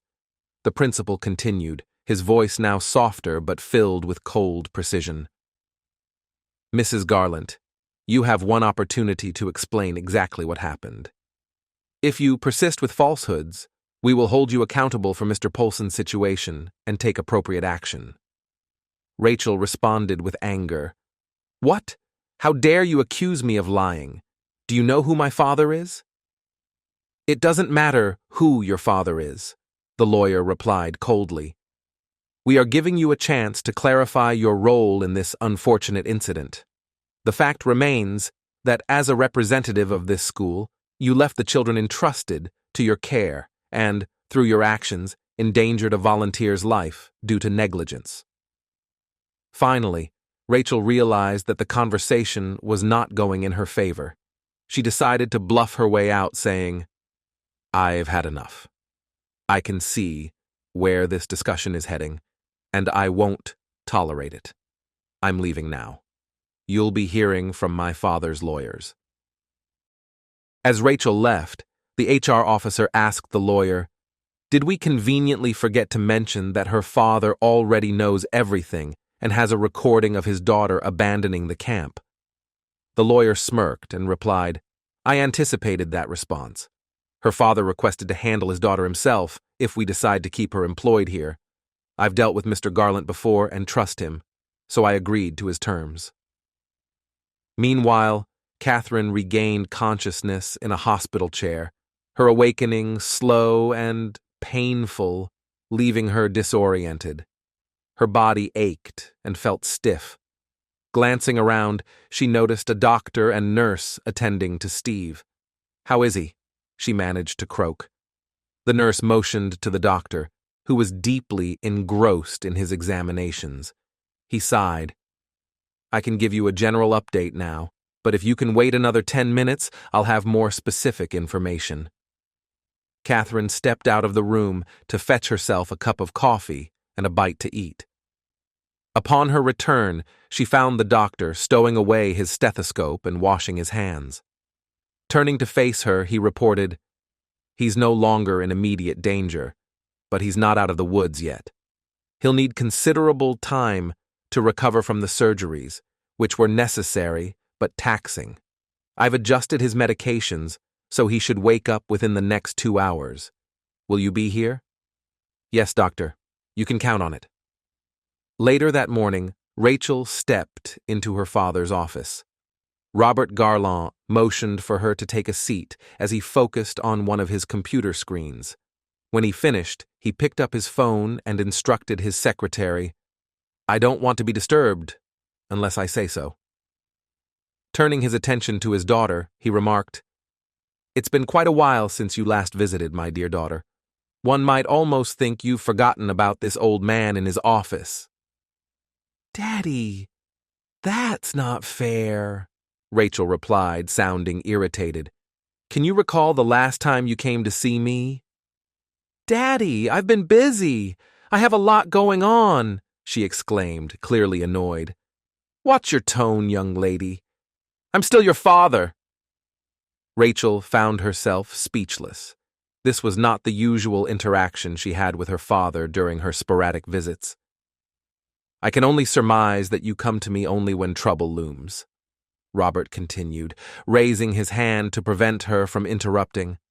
"But this time, trouble isn't just looming. You're knee-deep in it." "No, I'm not," Rachel almost shouted. "Oh, yes, you are.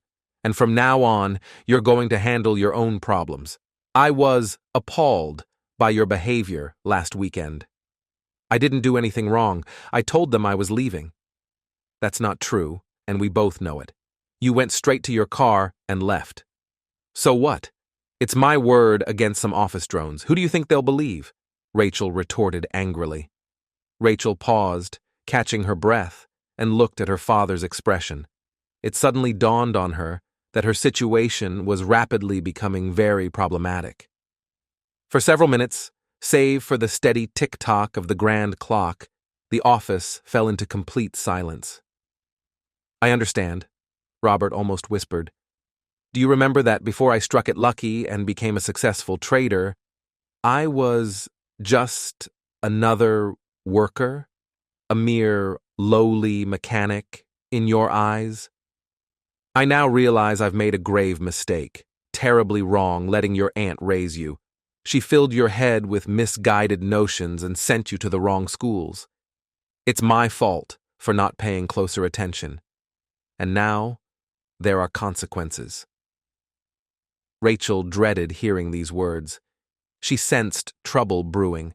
She didn't dare interrupt her father, remembering the one other time he had been like this, when a whole village lost their jobs because they had attacked the home of an immigrant family who had started a successful construction business, outperforming local competitors. Robert Garland had responded decisively then. He shut down his mill, refusing to employ racists. Now, Rachel was the focus of his anger. "It's time for you to face the consequences of your actions, or lack thereof. I've spoken with the school principal. He's agreed to keep you on, but on probation. He'll explain the details. As for me, I'll redirect your allowance into a fund to support less fortunate parents with school costs. From now on, your income will be solely from your salary. I'll also reimburse the school and Mr. Polson for any expenses incurred due to your absence this weekend. Lastly, I'll arrange a small allowance for your aunt to return to Europe, so she can't influence you negatively again. She abused my trust and overstayed her welcome. And you, my dear, will face a much tougher life, the kind of life you look down upon. I wish you wisdom and strength. For now, get out of my sight." A few days later, Steve slowly began to wake up. The first sign that something was wrong was a pounding headache, along with a dull ache in his ribcage and the feeling of being restrained. With effort, he opened his eyes, feeling as if his eyelids were glued shut. Once he managed to open them and focus, he took in his surroundings. I'm in a hospital. How did I end up here? He then noticed Catherine dozing in a chair nearby. He tried to call her name, but his mouth was so dry that it came out like the croak of a frog with a sore throat. Catherine jumped up from her chair. "Steve, you're awake!" she exclaimed. "Wait, I'll call the nurse," she said, pressing a button. The nurse entered and said, "1 moment, please," before stepping out again. A minute or two later, she returned with a glass of water, followed closely by Dr. Samuelson. Dr. Samuelson looked at Steve and said, "I'm not going to ask how you're feeling. I can guess. Now that you're awake, I'll loosen the restraints.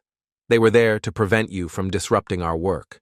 After that, the nurse will moisten your dry throat so you can speak more easily." 10 minutes later, Steve managed to croak, "What happened? Why is Catherine here? Is something wrong with Miranda, too?" Dr. Samuelson interrupted, not wanting his patient to become more distressed than he already was. "You arrived here on the brink of shock. You lost a significant amount of blood, and while plasma helped, it wasn't enough.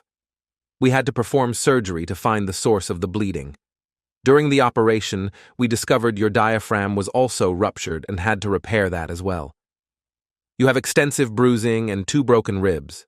Fortunately, they didn't puncture your lung. After the surgery, we kept you in a coma for a few days to help you recover. As for what happened, the ladies can explain better than I can. Are you following me?" Steve nodded. Meanwhile, Catherine was calling her daughter and Patricia. After Dr. Samuelson left, Steve asked, "Catherine, why are you here? Don't you have work to do?" Catherine replied lightly, though her heart was in her throat, fearing Steve might not want her to care for him. "Noah assigned me a more important task than number crunching, taking care of you, so here I am." Steve grunted, thinking, "Why do I feel like I'm being set up?" But at the same time, it's not so bad. I'd rather have my ex-wife than a battle axe of a nurse trying to boss me around. Unwilling to reveal his happiness, he asked, "We're divorced. You found another man. Why on earth would you want to take care of me?" Catherine had anticipated this question. 7 years of marriage had taught her enough to understand him, and she was ready with her answer. She decided to be brutally honest, knowing it was the only way to handle the situation. Steve could spot any deception from a mile away.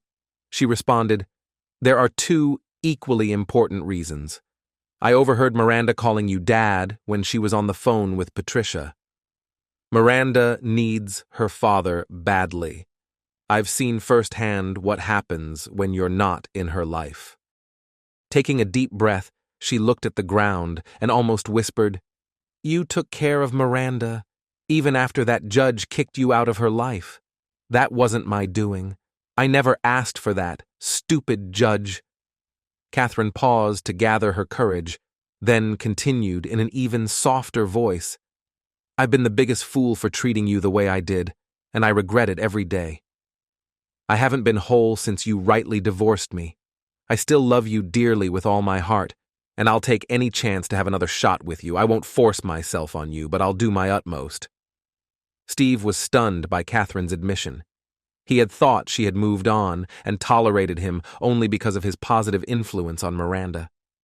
But she hadn't moved on, and she did more than just tolerate him. Now what? Do I let her back into my life, even if it's just for the time I need care?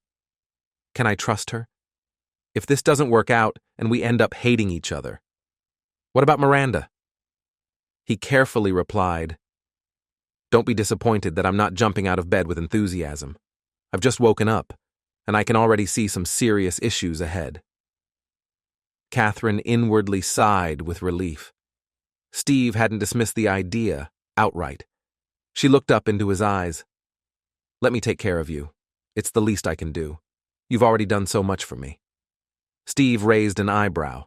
She quickly continued, "Taking care of Miranda, saving her from that pusher pimp, and setting her on the right path.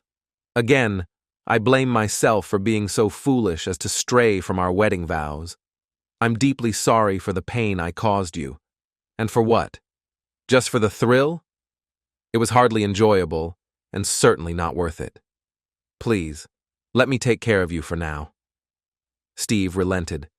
Catherine was sincere, he was sure of that. All right, he grumbled. Just for now. Surprised by Steve's quick concession, she asked, I guess when you're released from the hospital, you'll want to stay in your own house. Do you have room for me to stay for a while? Steve thought for a moment and said, Sure, maybe it's for the best. Miranda can be involved, too. I think she needs that. Ask Miranda to show you around.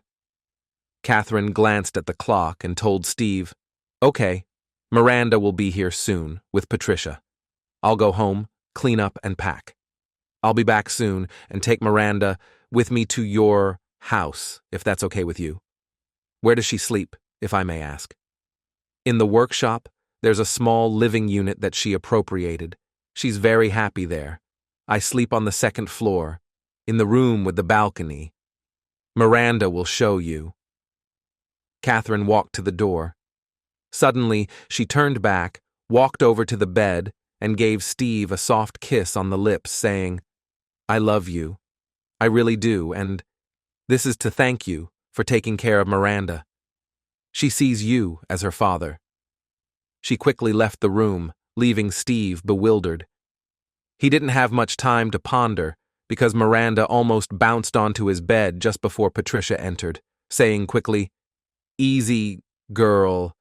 Steve's awake, but very fragile. Be careful. The healing process was slow.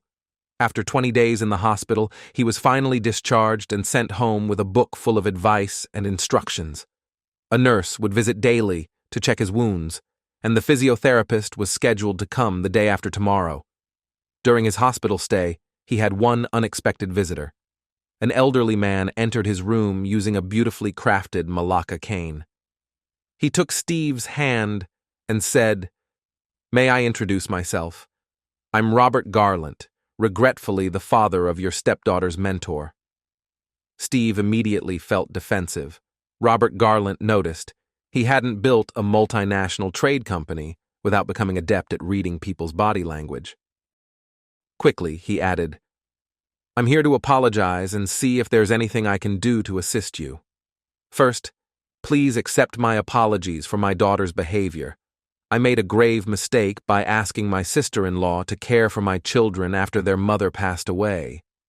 Now, I must make amends and implement strict measures to shape them into responsible and sociable individuals.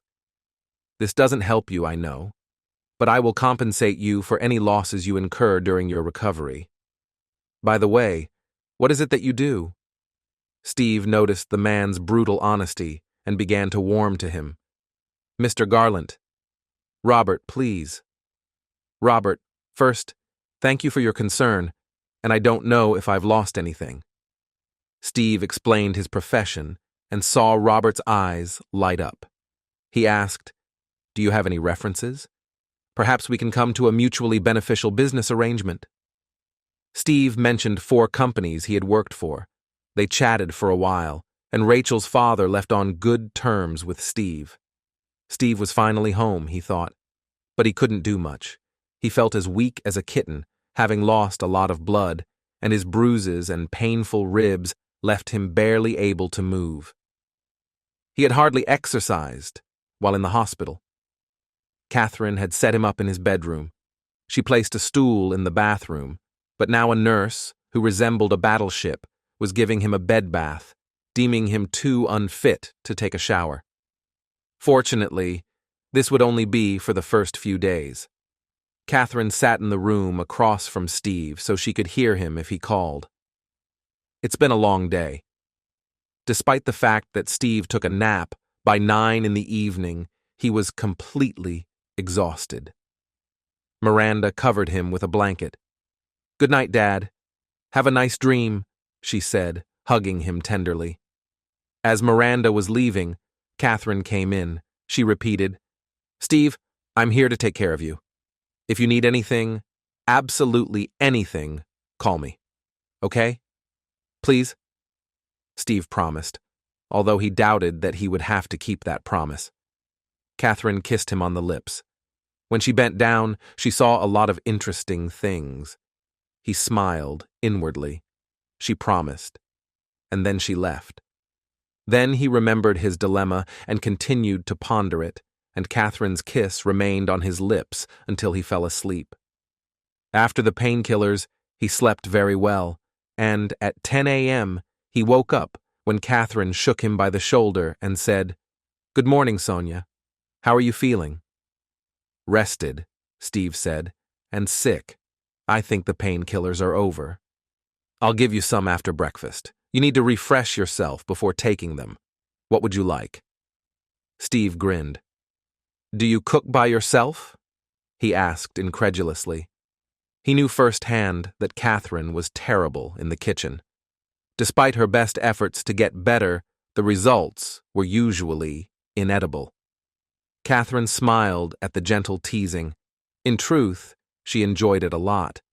Ever since she approached him for help with Miranda, he had kept his distance, though he remained friendly, and they had frequent interactions.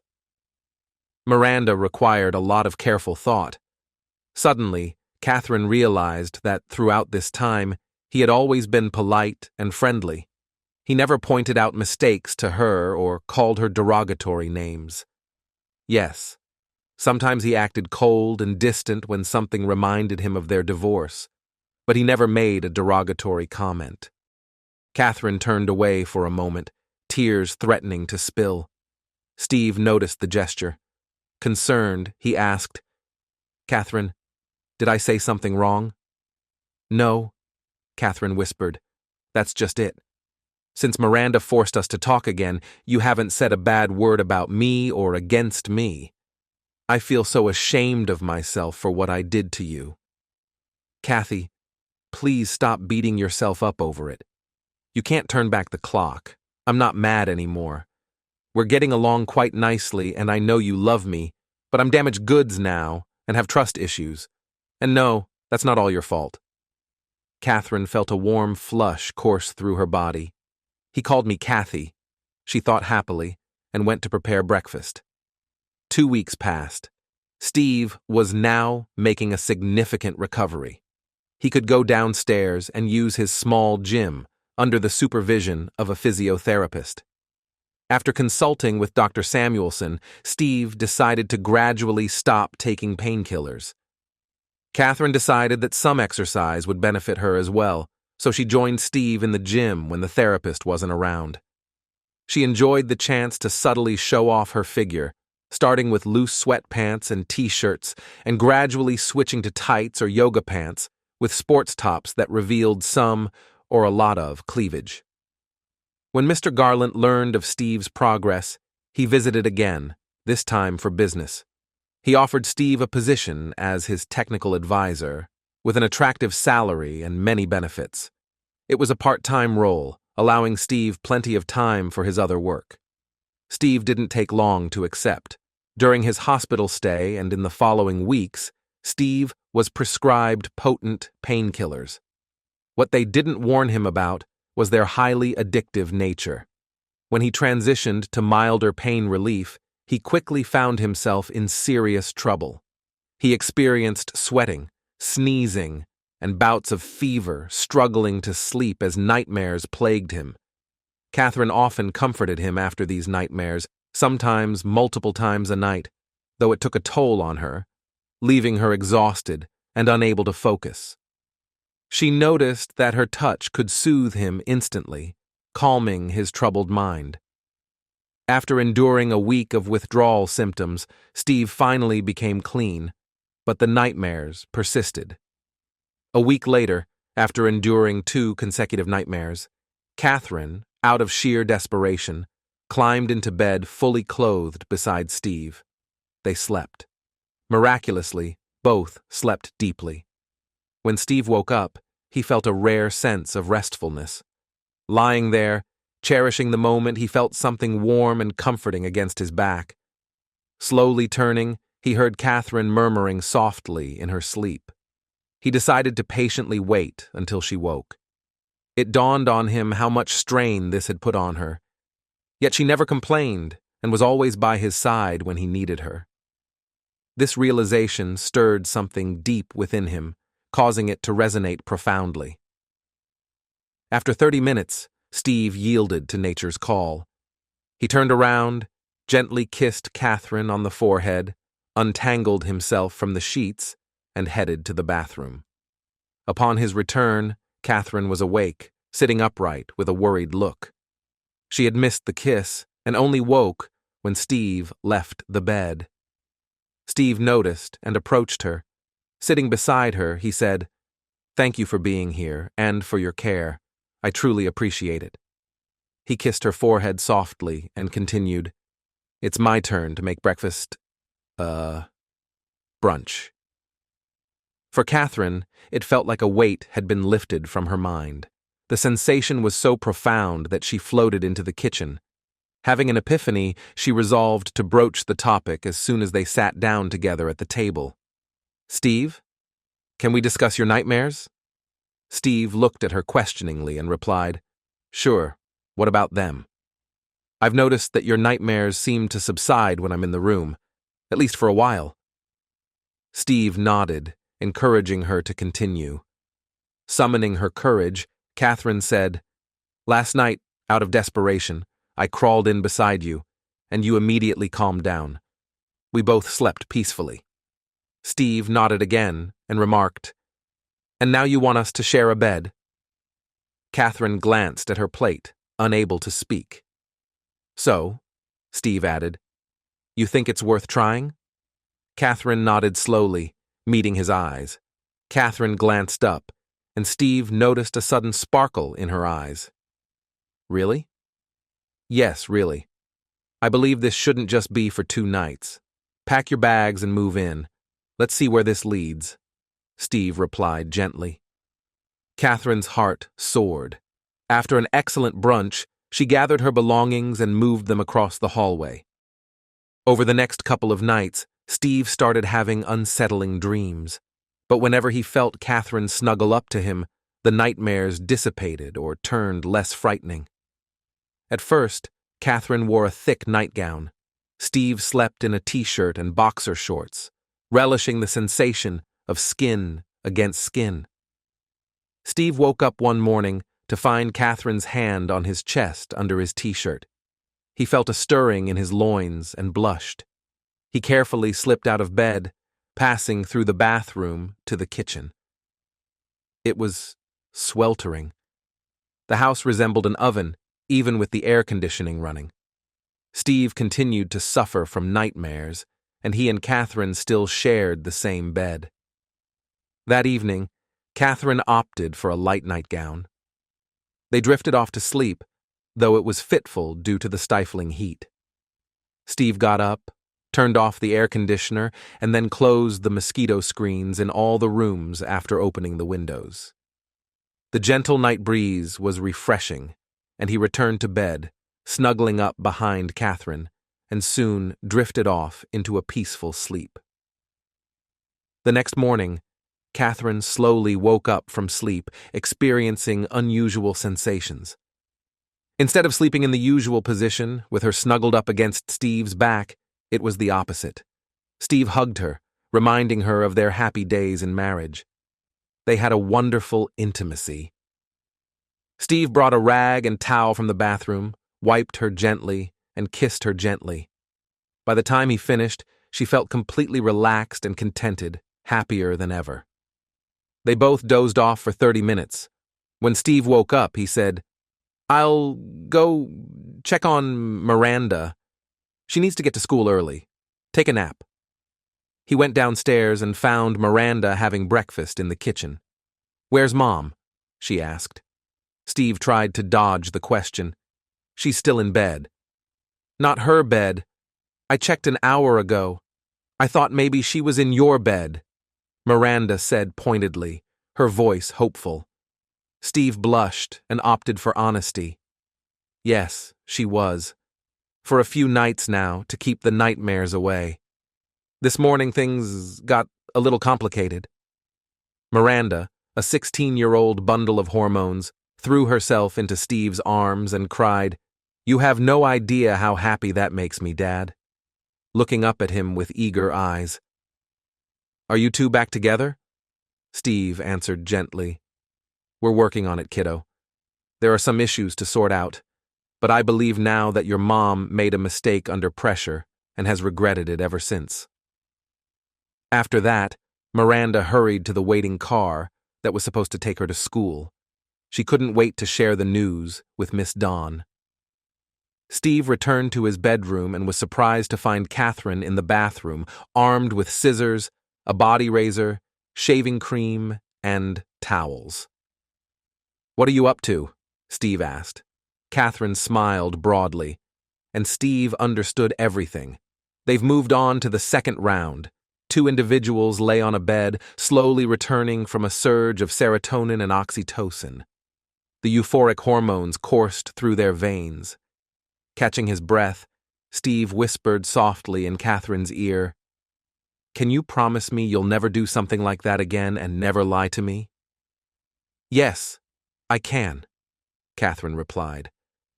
"I've learned the hard way that I can't navigate life without you. That mistake was a once-in-a-lifetime error, and the consequences—" Steve interrupted gently. "I'm curious about your plans now." "It depends. If you want me back in your life, I'll sell my house and move in with you. I know you're busy with work, so maybe I could manage your business and be your secretary. I'd resign from my job in a heartbeat." Steve quickly decided, "I want you back, and I'm happy you want to stay here. I love this house. Would you be willing to tell Miranda?" "No. That's something we should do together. Right now, I need to try walking. I also need to use the bathroom and take a shower. Want to join me?" Later that afternoon, Miranda hugged them both tightly, tears of joy streaming down her face. Suddenly she asked, "Am I still Dad's adopted daughter? Or did that judge undo it?" "I'm not sure, sweetheart, but we can find out. If it was undone, I'd just adopt you again." A few days later, Catherine entered her former bedroom to retrieve the last items she needed for their new bedroom and to change the bed sheets. Something dropped to the floor. She looked down. It was her birth control pill pack. She examined it closely and suddenly felt a rush of heat. Glancing at the pack again, she realized she had forgotten to take it, and there were still 10 days' worth of pills left in the blister. Damn. What should I do now? Should I tell Steve? Or should I wait until my next period? What if I end up pregnant? There's a real possibility of that happening. We've been so caught up in each other lately, like newlyweds. After pondering it for a while, no. I promised him I wouldn't keep things from him. Not telling him would be lying by omission. With a sense of unease, she went to find Steve. Catherine found him in his workshop. "Can I talk to you for a moment?" she asked. Steve sensed the tension in her voice. "Of course. Where?" "Let's go to the balcony. It's nice outside. I'll get us some coffee." Curious, Steve followed her upstairs and onto the balcony, settling himself on the comfortable couch. A few moments later, Catherine joined him with the coffee. She placed the cups on the table and sat down on Steve's lap. "What's bothering you so much that you need to talk to me right now?" he asked her. I forgot to take the pill for a few days," she replied. Steve smiled. "Okay, how many days?" 10, Catherine squeaked. "What if I'm pregnant?" "Then Miranda will have a brother or sister. Unless you don't want it." You don't mind?" "Quite the opposite. I love the idea. As far as I'm concerned, you can stop taking the pill altogether. You're not too old to be a mom again." "I love you so much. Your reaction is more than I hoped for, and now I'm going to stop taking them altogether." 6 weeks later. The three of them waited for Patricia and her guest to arrive for dinner. Steve had everything prepared, so he approached Miranda and placed 3 used pregnancy tests in front of her. Softly, he said, "Your mom forgot to take her pill. You're going to be a big sister. How do you feel about that?" Miranda's face registered astonishment, then transformed into a wide, joyful smile. "I'll need to step up if I want to be the kind of role model Dad is to me. I'm so thrilled. I had given up hope of being a big sister. Oh, I'm so happy. I love you both so much. And now..." Suddenly, a thought struck her. "Does this mean you're staying together? You haven't said anything clear about that yet." Catherine glanced at Steve, who nodded for her to continue. "Yes, we are. Oh, and I need someone to stand by me as my maid of honor. Can you do that too?" Miranda jumped up, dancing around the room. She pulled Catherine and Steve to their feet, and the three of them embraced tightly, tears and laughter mingling. Things settled down at the Polson household. They sat contentedly making plans when the doorbell rang. Steve struggled to rise from his chair with a groan, saying, "That must be Patricia and her guest." He opened the door to find a nervous Patricia holding hands with Noah Don. Steve grinned broadly. "I take it you two found each other? Excellent. Come on in." Patricia and Noah looked crestfallen. Sitting down, Patricia hesitated. "You're not upset? You don't seem surprised." "My dear Patricia, I had a feeling that your preferences were not defined, and I always thought that you two would make a wonderful, happy couple. When did it happen?" "During your hospital stay. We were trying to figure out how to reunite you and Catherine." Catherine burst into laughter. "Well, you certainly succeeded. He got me pregnant, although I guess I can blame you now." Patricia and Noah's faces fell slightly, which Catherine noticed immediately. She studied them closely before asking, "What's wrong? You both look disappointed. You can speak freely here, so tell us." Noah blushed deeply, her embarrassment evident. She looked at Miranda and softly replied, "It's sensitive and very private." Miranda smiled and excused herself. "I'll be in my room. Call me for dinner." She left the house. Steve and Catherine patiently waited for one of their guests to gather the courage to speak up. Patricia squeezed Noah's hand and began, "We've decided to get married." Steve and Catherine beamed. Catherine responded, "Congratulations, but I sense there's more." Noah gripped Patricia's hand tighter and continued, "And we want to have a baby. Specifically, we want Steve's baby. But now that you're already pregnant," Catherine gently prompted, "who wants to carry the baby, and how did you envision this happening?" "Well, before you and Steve reconciled, he would impregnate me naturally. We talked about Steve being a donor because Noah admires and trusts him as much as I do. Now that plan's gone out the window, but we still want a baby with Steve's DNA." There was a moment of silence. Catherine suddenly said, "What if I agree with conditions to proceed as you originally intended?" Steve stared in disbelief at his ex and future wife. "What? I'm here too. Shouldn't I have a say?"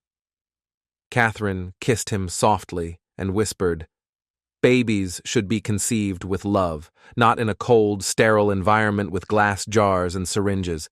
Please trust me, follow my lead, and do as I ask." Steve, bewildered, nodded in agreement. It wasn't just Steve who was shocked. 2 women with red hair and wide eyes sat on the couch. "What do you mean?" Patricia finally managed to ask. "I just told Steve that babies should be made with love, not in a sterile room. So, I have a proposal, and I'll explain why I'm offering it to you both." Catherine addressed her guests. "First, I feel grateful to you for bringing us back together. Second, you both are dear friends to Steve, and you trust each other implicitly. I trust you both and hope to earn the same trust and love you have for Steve. To earn that trust, I want to show that I trust and care for you too. Catherine took a deep breath. Here's my proposal. Steve will make love to Noah, as originally planned, but Patricia and I will be present as witnesses. This way, we can honestly say that the baby is conceived with all of our consent. Steve is quite fertile, as I can attest, so Noah shouldn't have trouble getting pregnant quickly. And I imagine Patricia would want the same treatment. Think about it. I don't expect an answer until next week. For now, let's call Miranda and have dinner. Sunday morning, 2 weeks later. The bedroom was quiet except for Noah's soft cries. She grasped Patricia's hand, gazing at her with love, and whispered, "So this is how it should feel." Steve lay beside her, spent, while Catherine wiped sweat from his forehead. She kissed him and then turned to Patricia, saying, "I'm so proud of him. Tomorrow he's mine again, and by the time I'm finished, he won't be able to walk." Patricia gazed affectionately at her partner. "I'm proud of you too. You were scared, weren't you, my love? But you still went through with it."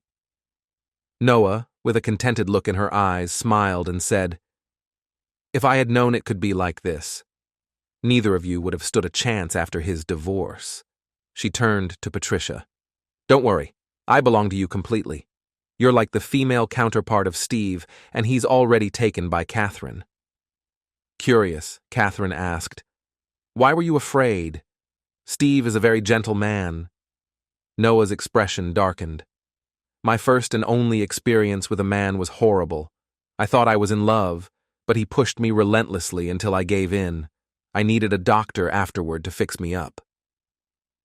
Later that evening, after an intense lovemaking session, Catherine and Steve lay huddled together. Catherine briefly thought about how to answer Steve's question. He asked why she offered to make love to these two women. She had anticipated this question and understood the reasons, but did not know how to formulate them. In the end, she decided, "To hell with it, I'll just start." She trusted Steve, who could ask for clarification if necessary. "I think it was about redemption, love, and curiosity," she began. "Initially, it was about atoning for what I did to you, although nothing came of it, because I felt great joy seeing you communicate with another woman. I was genuinely proud of you. These two women have supported you through the most difficult times of your life, and I love them for that. It was my way of giving them something that others usually consider exclusively mine, a part of you. It's hard for me to put it any other way, knowing that you're mine. But there's something special about sharing you. The last reason is a bit unusual. I was genuinely curious to watch you share your gift of love with another woman, and I find it incredibly wonderful, especially because all four of us were there and watched it together." 8 months later, in the living room sat 4 women, 1 man, and a baby boy. One woman passed the boy to his older sister to burp him after feeding. Miranda cooed, "Anthony, little buddy, show them how good you are at burping." After demonstrating his skill, she took him upstairs to bathe and put him to bed.